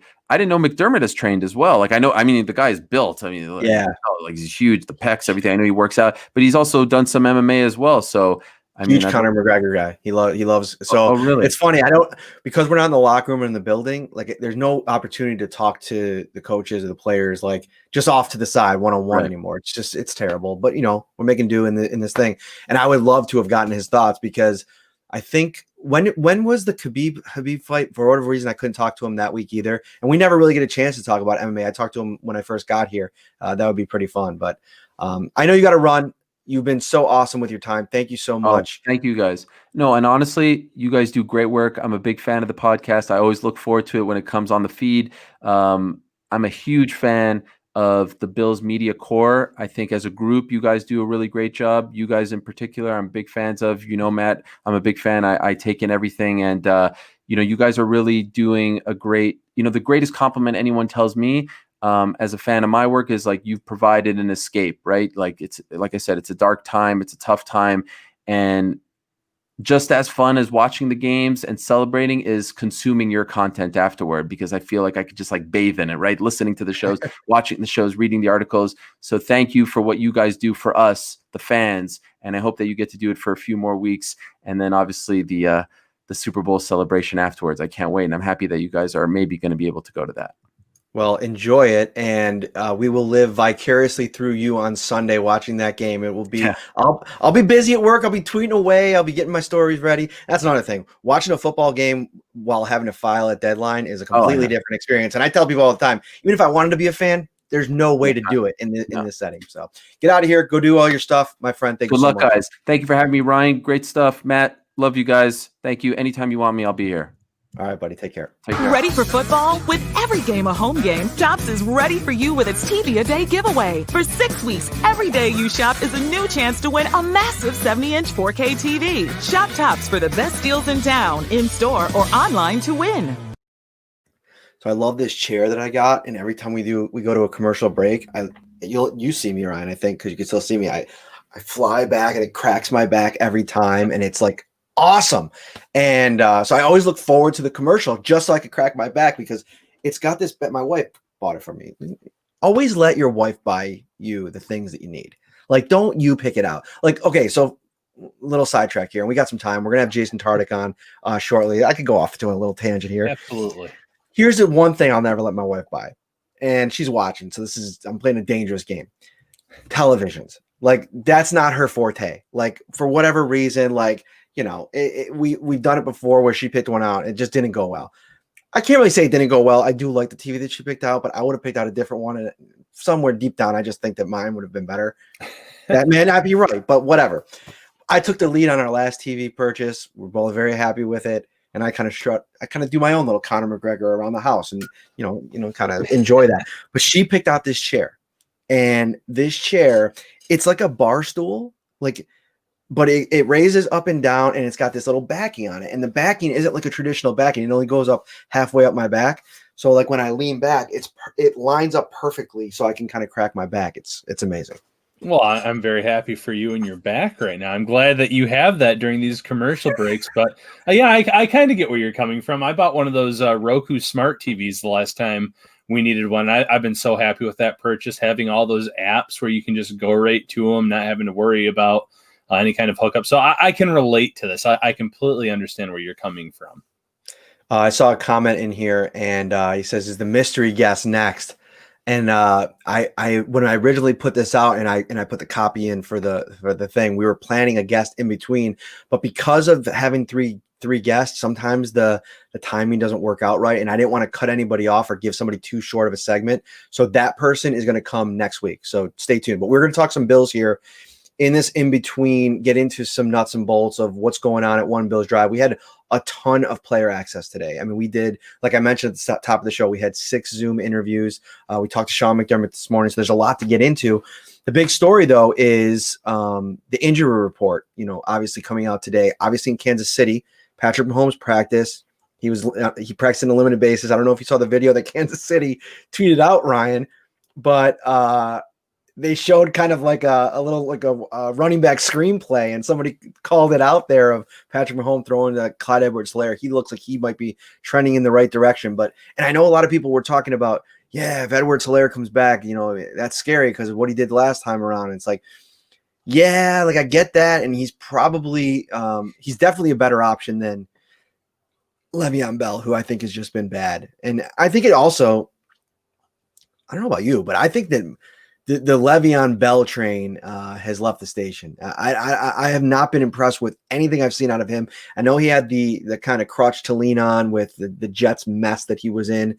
I just watch him in Kansas City, and I actually picked him up in my semifinal game for fantasy football, and so I needed a big game out of him. We were talking about it. I was coming down to two folks, Austin Hooper, who ended up having a huge game. I set him on the bench because Ryan Talbot told me to start Le'Veon Bell, and maybe that's why I have this deep anger inside of me. But no, I'm just kidding around. But I've watched a couple of, like, you know, just kind of like huge strings of his games, and he just hasn't impressed me at all. No, and part of the problem with that is he took a year off. I don't care what position you play. If you take a year off of action, sitting out, holding out, or just a year off in general, which is something we'll talk about this offseason with all these players that opted out for COVID purposes, you almost come back and you've almost lost a step just in general. Second, look at how much he was utilized early in those Pittsburgh days. There wasn't a lot of tread left on those tires in general. He was important in the running game. He was important in the passing game. He was almost overutilized. So I get why he wanted to get paid at that point in his career, because he was so important to that team. But at that point, I think Pittsburgh knew that he wasn't the same running back anymore. And I think that once the Jets signed into that massive deal, it didn't take them long to realize, man, this guy is not who we thought we were getting to help Sam Darnold and to help this offense go. And now you're seeing it in Kansas City. And it's just one of those things where, especially at the running back position, where you can get overutilized so easily, you see it happen and you see it before your eyes. And you're like, yeah, this guy is not who we remember watching or who he was back in his prime. Indeed. If you're just joining us right now, thank you. Quick shout out. If you're watching on YouTube, the new Buffalo Bills on NY Up page has been, we've been trying to fill that up with content as quickly as we can. The podcast is going to work like this. Every Wednesday night we'll have during the season, usually a pregame and a postgame episode. You'll get the full episode here on the channel, and then you'll get clips. We'll try to clip things out, give you kind of some more digestible pieces of content, quick hitters that maybe we can kind of curate to what you specifically want to consume. We'll do that as well. We put up a clip on our reactions to Brian Dable this week and the Skip Bayless madness, wanting Baker Mayfield over Josh Allen. Listen, what Ariel said, they want the clicks, they want the views. So, use your best judgment. One other thing that I want to talk about. So looking at the injury report, Stephon Diggs still dealing with the oblique injury. He was limited today. I don't think it's going to impact him on Sunday, but it's still something to mention. Daryl Johnson was a full participant in practice today. That's huge because it kind of creates some question about what they're going to do with that roster spot. They activated Trent Murphy last week. He played a great game in a big spot, but I think it was an advantageous spot for him to come in and participate. Listen, it's going to probably be a lot of Jerry Hughes and Mario Addison this week against the Chiefs. I know they like to rotate guys, but I think AJ Epinesa is still going to get some run. And if you feel like special teams is important, Daryl Johnson's one of your best special teamers. So I think that if he's healthy enough, we could be in a situation where it goes back to Daryl Johnson getting activated, unless they can find a spot elsewhere. Something to consider. Vernon Butler didn't practice today. If he can't go, maybe they end up going with 5 defensive ends because you can work Trent Murphy in still and lean on Daryl Johnson in special teams. Yeah, these are the questions that we're going to have to try to figure out over the course of the week, especially when that final injury report comes out. But if it is simply a discussion of Murphy versus Johnson, you have to go Johnson, just because, like you said, the special teams, he is key on those coverage units. He's very good in that area. But shout out to Trent Murphy. I know he played in week 17 in the game where a lot of the starters rested, Hughes and Addison specifically, but he sat inactive for most of the second half of that season. And he had a huge run stop against Lamar Jackson. They didn't credit him with a sack because it was technically a run play, but he stayed disciplined. He faked like he was going to go inside and go after the back, and he actually fooled Lamar. So when Lamar tried to cut it outside, Murphy was there. He stayed in his lane. He waited, and then he wrapped him up for a big loss. So, that is one of the good things that I love about this team and the players on this team. They're always ready for that opportunity. And it's the we versus me mentality, which we've talked about before. This is a team. There are no egos on that inactive list that we see every week. TJ Yeldon, pretty much inactive every single week this season. Now that Zach Moss went down with a serious injury, he was the one that got called up. He was rewarded for that patience and not complaining and having no issues. So, kudos to Murphy, though, for stepping up when it mattered. But now that Johnson's back, I think you have to go Johnson.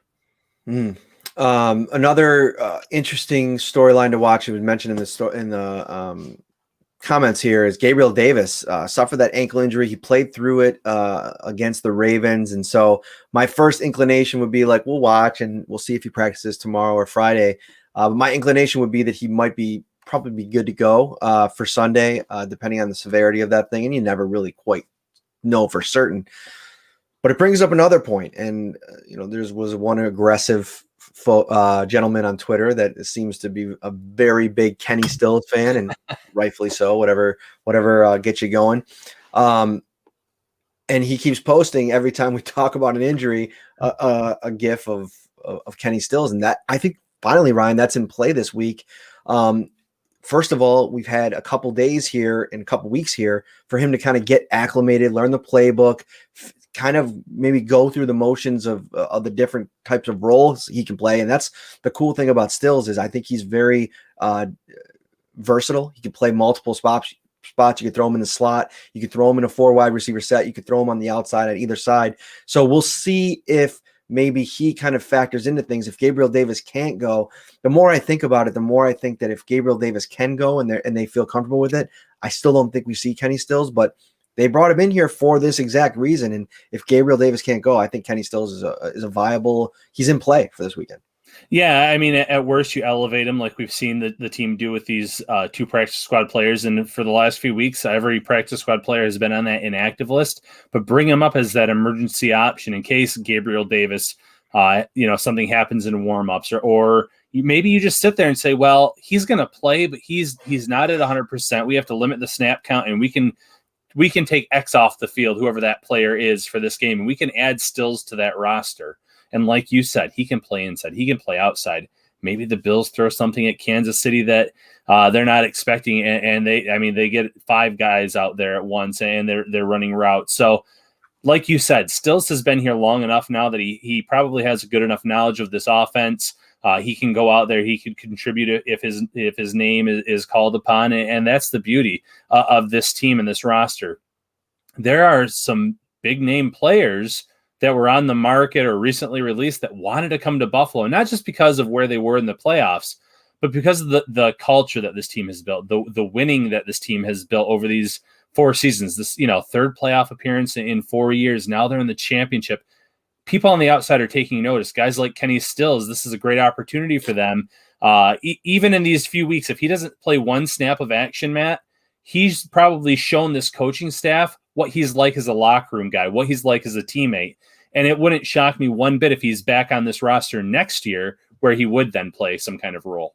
Yeah, and I think you can even say something about the fact, just the sheer fact that he was willing to come in on the practice squad and not a traditional role. I mean, if you think about it, when he got released from Houston, I think you could have probably thought about 3 or 4 teams that there would have been a fit there. I mean, Green Bay, is a team. I know they got some guys that have kind of ascended. I mean, Lazard has played pretty well, and Valdez Scantling has had some nice moments this season. Obviously, Devontae Adams.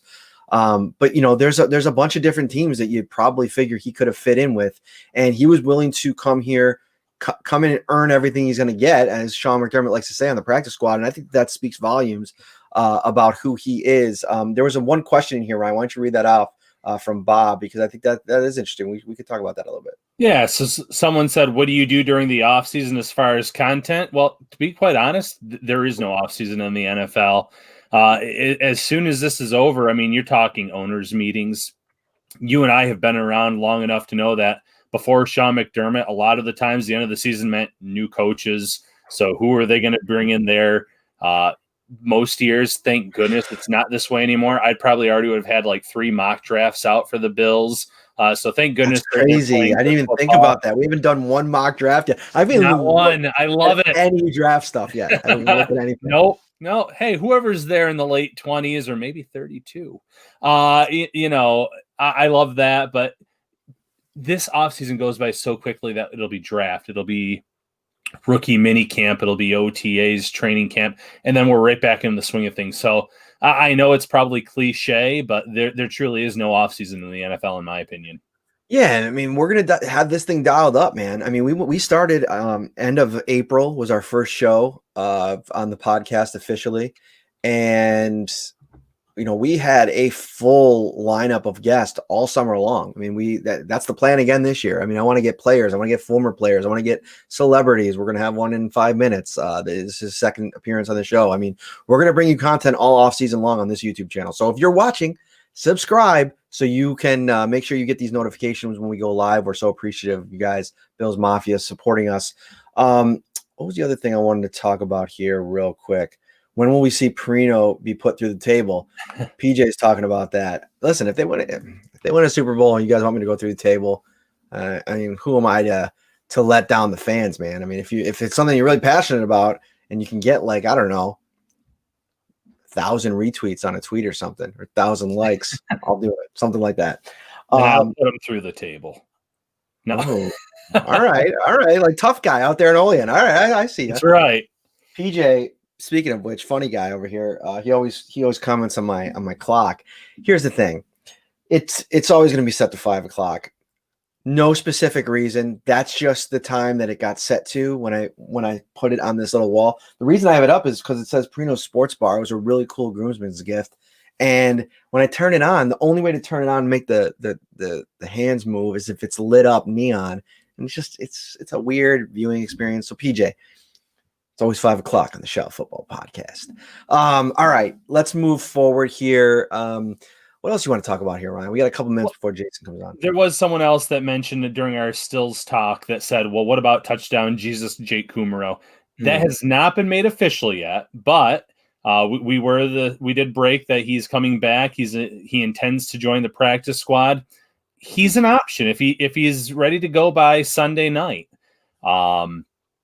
He plays special teams. That's one thing that works in his favor. They liked him there. He knows the system because he's been with the team since early. He was with the team since early September until they released him, and then he joined the Saints, obviously. So he has that knowledge. So there are factors in play where you could say, okay, maybe it would be Kumaro as the guy, but that move still has to be made official. Whether that's tomorrow morning, we have to wait and see. He was supposed to fly in last night, so time will tell. Just searching some stuff here. That's a great scoop from Mr. Ryan Talbot, and it was just out today. I think Aaron Wilson, who I always look at from the Houston Chronicle, he always puts out all the roster moves that he sees, and it was finally acknowledged that Kumaro was in for a visit, but the intention is that they're going to sign him, and I think that makes sense. I mean, he looked great, and what surprised me most about him is that with the wide receiver depth here, that he was able to even work his way into a position of contributing on special teams. And then when he got his opportunity, I mean, what do you have? A handful of snaps offensively before he catches that big touchdown pass. So he's definitely in play. Jake Kumaro, somebody they really like. I don't think they wanted to cut him. It was just John Brown was coming back, and it was a numbers game. And obviously him coming back shows you how much, not only did he enjoy his time here, but how much they valued him. Yeah, and it's funny because we've talked about this before. Maybe it's also the Bills playing a little bit of mind games. I think they wanted Kumaro back. I don't think they ever wanted to lose him. But Colts week, who did they bring in as their emergency a quarterback to look at? Chad Kelly, someone who's had some experience there. Before the Jets game a few years ago, it was Davis Webb who then officially joined the team. And now, let's not jinx anything. They still have to win on Sunday night, but let's just say they get to the Super Bowl and they go against the Green Bay Packers. Who knows Mr. Aaron Rodgers pretty well? Jake Kumaro. Aaron Rodgers gushed about Kumaro before the start of the season. He thought Kumaro was going to be his number 4 wide receiver. So he was probably stunned when that was not the case. He knows that system. He knows Rodgers. He could help in that area as well. So, even though the Bills, no doubt in my mind, like Matt said, wanted him back because of the player that he is, there's also that little fact in the back of the mind where maybe he could be an asset to this team. Speaking of an asset, Bills fan extraordinaire, Jason Tartick in the house. What's up, my friend? How are you? Good, guys. How are you guys doing? Doing well. Glad you're not driving this time around. Glad you can, stay with us right here and focus on the show. Looking at you guys, I got to be honest with you. When people ask me like highlights, because this obviously is our 100th episode, I tell people all the time the most impressive thing from this season of the show was Jason Tartick killing it on the pod while driving to Buffalo. I still think to this day that's one of the coolest stories. So kudos on that. Oh, I appreciate it. It was good to be back in Buffalo, man. I miss it there, but that was we had a good time. Thanks for having me, Thanks for having me back, and congratulations on 100 episodes, guys. Thanks, man. So What's this season been like for you? I mean, we had Ariel Helwani, who's been a lifelong Bills fan as well. I mean, this has to be a situation where it's constantly like you're pinching yourself. I mean, what's it been like? It's such a good, I think that's the best way to say it. Pinching myself. I mean, first of all, who doesn't love an underdog story? So the best part is like, I feel like the whole country is behind us, which is pretty cool, except for, of course, KC. But I feel like for so long, we like every season, I look back at it, like we had hope. We'd get excited about each season, and then we would fail. It almost made optimism seem impossible, right? Like the heartbreaks, the coaching staff getting fired, us questioning every draft pick. It almost seemed like it was so ridiculous to be optimistic because you will always be let down. And for them to continue to win and win and win, it's like I feel like I'm waiting to wake up and like the dream to end. No, that's a great way to describe it. And, you know, Ariel mentioned it. We've had other guests mention it. When the Bills were bad and people would mention, oh, I'm a Bills fan, there would always be those jokes involved. So what's it been like this year where maybe someone's seen you in the Bills gear? How have those conversations gone based on the success that this team has been having?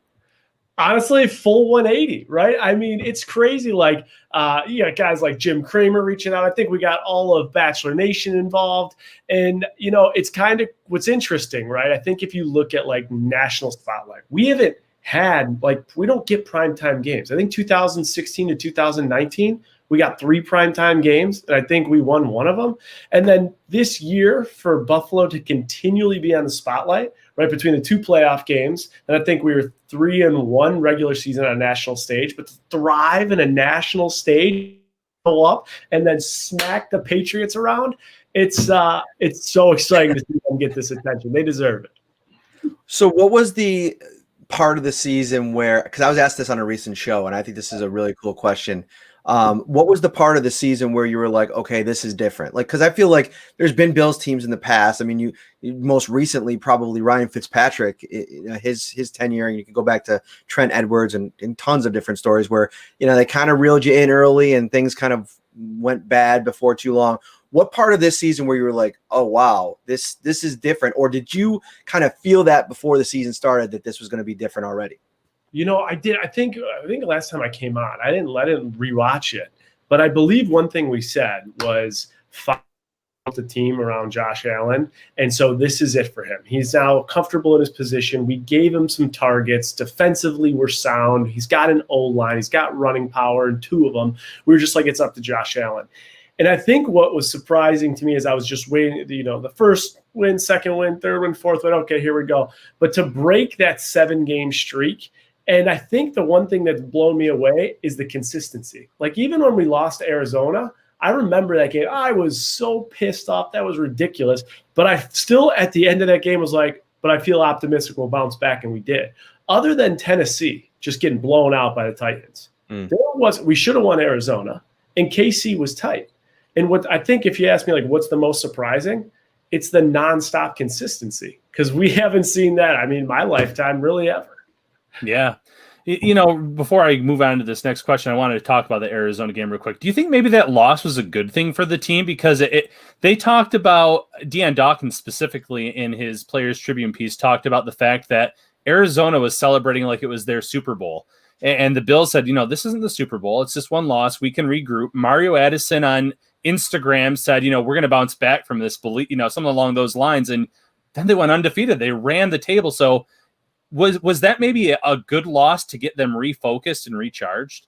Oh, 100%. Because I think that, like, I mean, when you have a bit of failure that honestly shouldn't have, like, that's just ridiculous. The guy was like inches from being out of bounds and he chucks that up. I think the resilience was incredible. I think the leadership after the game of how to bounce back, refocus, and then continue that run. You look at a game like that and you're like, I'm thankful that happened. Also, you look at a game like Derrick Henry literally making us look like fools.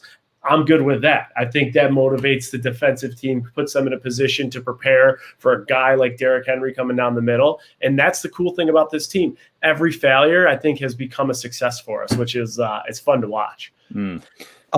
I want to talk a little bit about this game, and Ryan's got a whole bunch of stuff too that he wants to get into. But I want to talk a little bit too about what you've been up to, because, you know, obviously if you've following you on social media, it's been it's been quite a few months, with your significant other, Caitlin, on the show. I mean, what was that whole experience like? And what's been the aftermath of that? Yeah, so that show was crazy. First of all, I can't believe how hard these dancers were. Caitlin practiced every single day, 6 hours a day, nonstop. Like there weren't breaks. They would get like a 2-minute water break back to work. So she would come up, her feet would have so many freaking calluses on them. I couldn't believe it.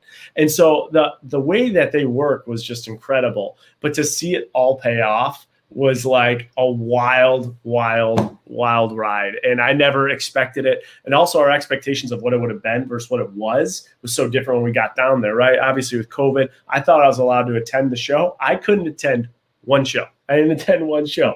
But to still be rooting Caitlin on and supporting her from the sidelines, it was really remarkable. And then I think since the aftermath, so what's crazy is if you test positive 1 or 2 times, Dance with the Stars, you're done, right? Mm-hmm. And to think that we made it through that whole time, and we're very fortunate, even with Caitlin's exposure, they were very good about protocol, but still you're with people, you're dancing with a human, to not get COVID and come home and get COVID, kind of something else. So we went through COVID, got through it. In perspective to what people have dealt with, it was nothing and we got over it, but it's, God bless anyone that comes across it. And, it's a terrible virus. You can't outthink it. But then since then, our businesses have been rolling. So that's going really well. And actually we just had a pretty big network reach out about possibly doing some type of couple show. So all that stuff's a long shot. Awesome. Business stuff going. And then we got, some side stuff together, which is always exciting.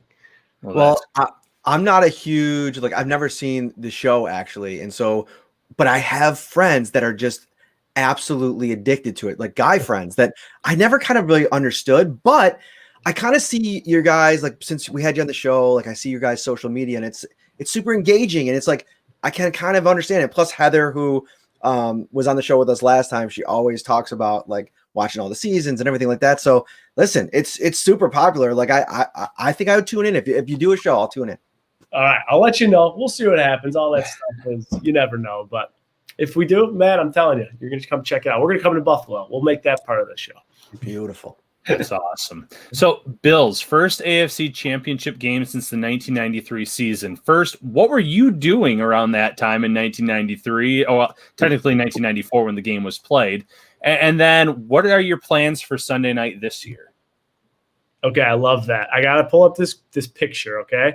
So this was, I'll put it up to the camera. This is a picture of my mom and dad at the AFC Championship game in 93. Okay. My mom is my age and my dad's around 35. And so they're still rocking the Zubas. And, it's so cool to see. My parents are I'm so excited that you get to experience this at your age, just like we did. I think at that time, I don't know, I was 5. It's probably my grandfather lived in Orchard Park right around the stadium. So I would go there while my parents just tailgate and have a blast. So it's been a while, but it's good to be back. Why do you think we were talking about this with Ariel, because he's not from Buffalo, so he doesn't understand the culture of it. You obviously, we grew up in it. Why do you think people started smashing through tables? Do you have any intel on this? Ooh, that's a great question. That was inevitable. This stuff happened at board games. Smashing tables was nothing. I remember we used to play a game. I shouldn't even, whatever, I'm putting it out there. It's called Chairway to Heaven, okay? And one guy would sit in the lawn chair, and then another guy would be 10 yards back, said hut, hut, and 7 guys would run and throw the football up. The guy would try and catch it and just get blasted. So am I surprised that it, ended up detouring the tables? No, I thought it'd probably be something worse. But, let's do it. That's amazing. So let's just say the Bills win on Sunday. What would you do to get to that Super Bowl? Would you go, first of all? Would you go out of your way to make sure that you could be there for that game? Okay, so first of all, I'm this close to closing it on KC. So we're almost there. I got everything lined up. The ticket, I think we're almost there. So it's likely I'm going to go to KC. Super Bowl, I'm already got it. This is a ridiculous Bills fan, but I already have places booked. I got my ticket lined up. At all. It's all in. I'm on the hook for the cost of the ticket regardless. So the boys make it, I'm going. And I think, honestly, regardless, I'm going to end up going. But I have a good feeling about this. That's awesome. So what's the last 2 weeks been like? What's your game day setup? Like, do you have any like rituals? Or is it like, can you watch it with people? Can you not? Because some people, like I know plenty of people that can't watch Bills games with people that don't share their enthusiasm. Like I saw this one video where this guy was flipping out. Did you see this, Ryan? Where he was in his living room and there's 3 people sitting next to him and they weren't even like reacting to the Taron Johnson interception. The dog reacted more than the other people. The dog kind of like sat up like, what just happened? Yeah, I saw that one.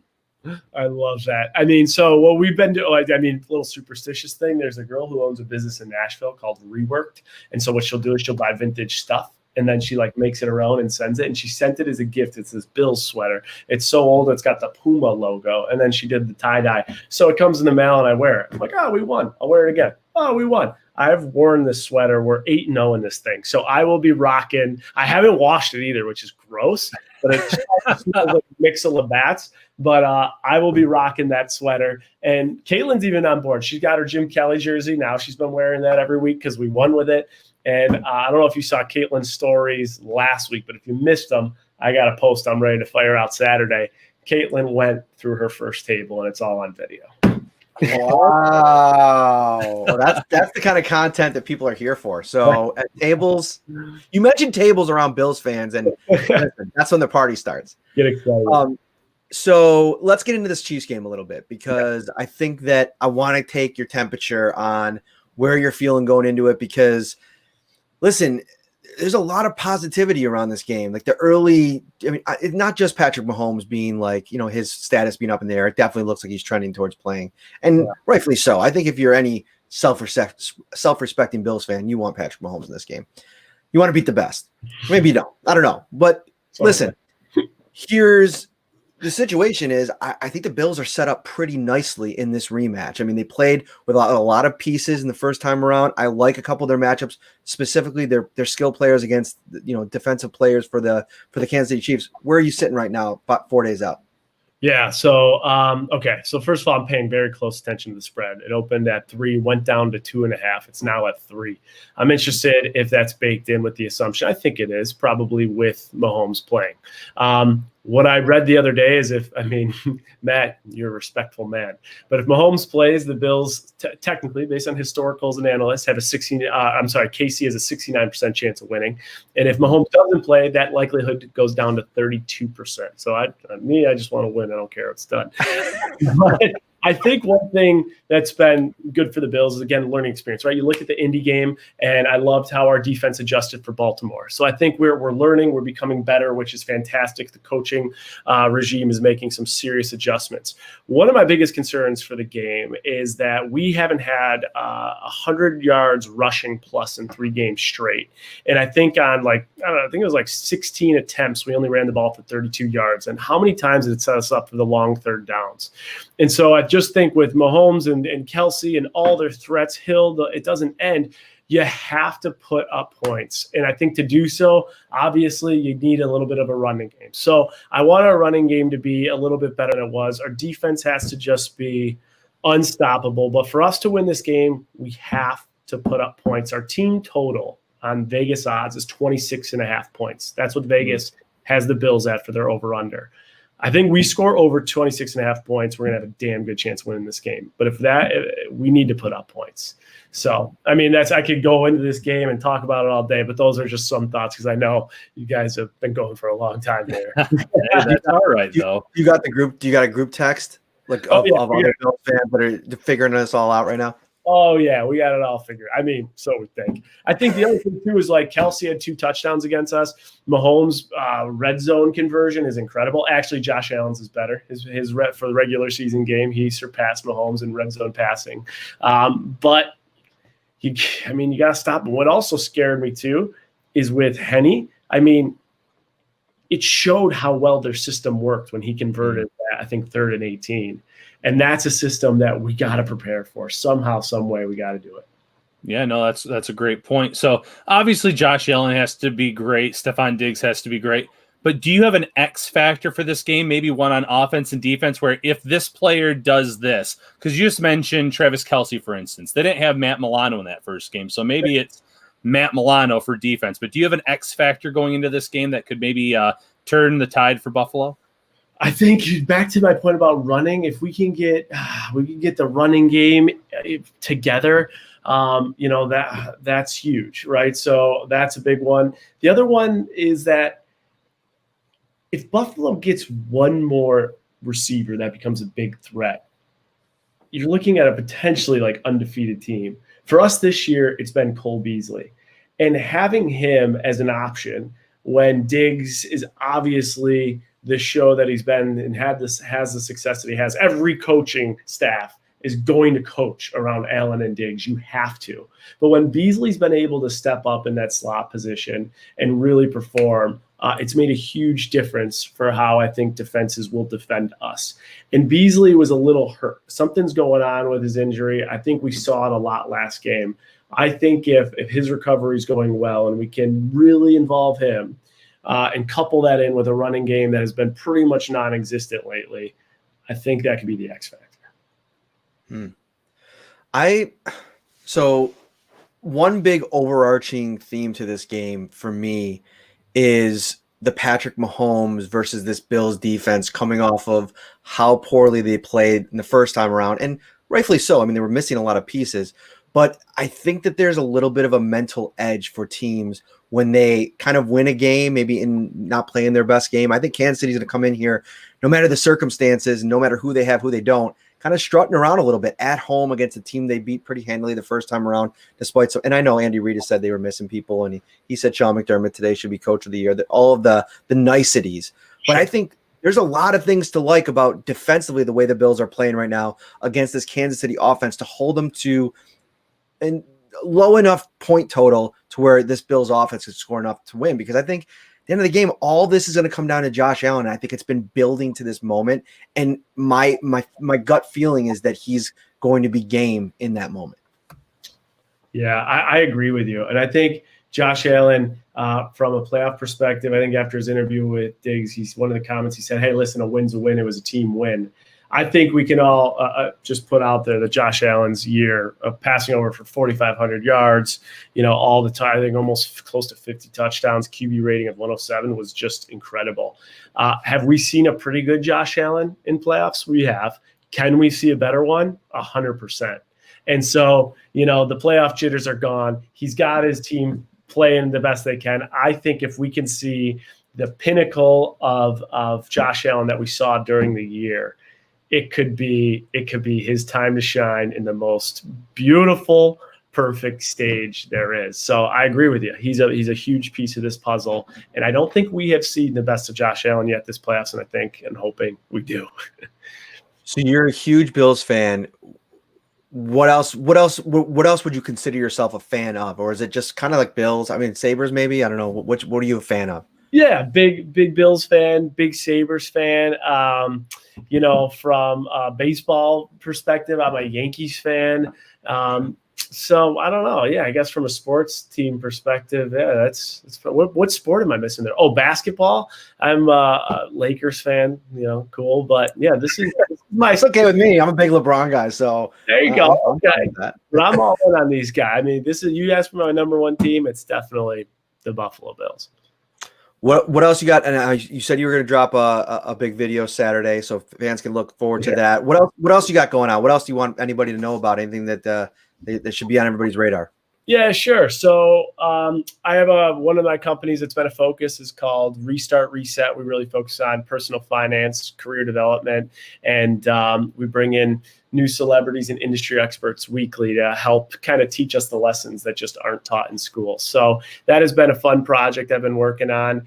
And there's a bunch of like fun and exciting business stuff, but I got to show you guys these. These came in today. I mean, if you're asking me about what I'm excited about. And I guess from the Hey Man.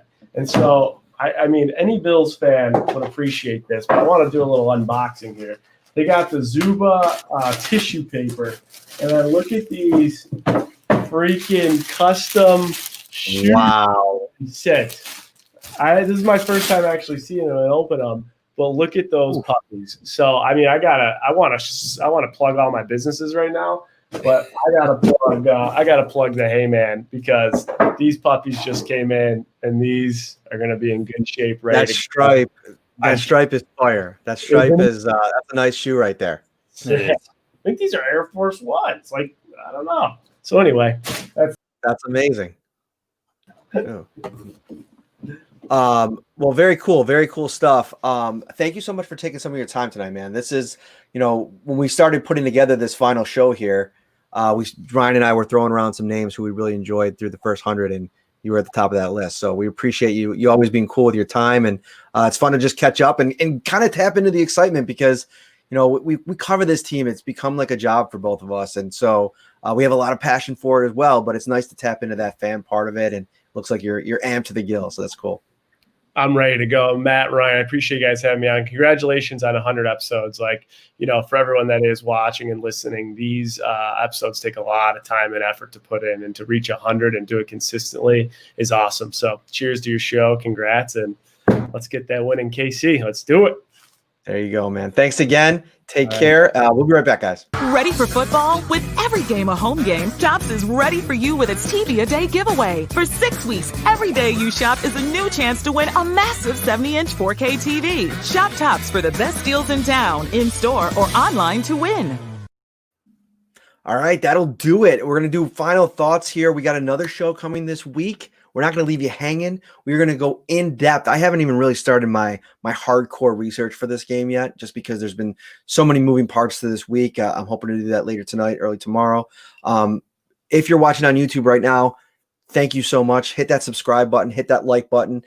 Find us on the audio platforms, Google, Stitcher, Apple, Spotify.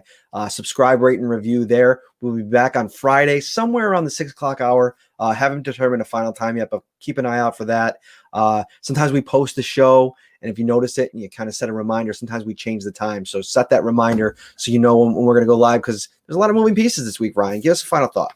Yeah, final thought for me is, keep an eye on this linebacking unit on Sunday night. I know we're going to have another show before then, but I really think that a healthy Tremaine Edmonds and a healthy Matt Milano can make a huge difference in the outcome of this game.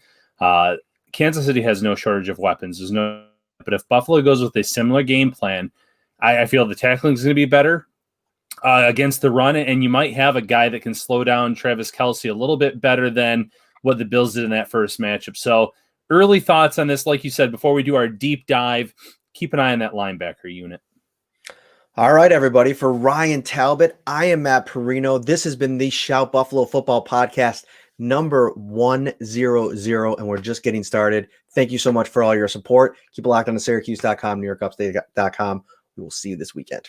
Ready for football? Tops is with ready-to-serve fan favorites everyone will cheer for. Delicious family or party packs like pizza, sliders, fried chicken, barbecue, or beef on weck. Starting at only $4 per serving. Perfect for game day and any day. Only at Tops.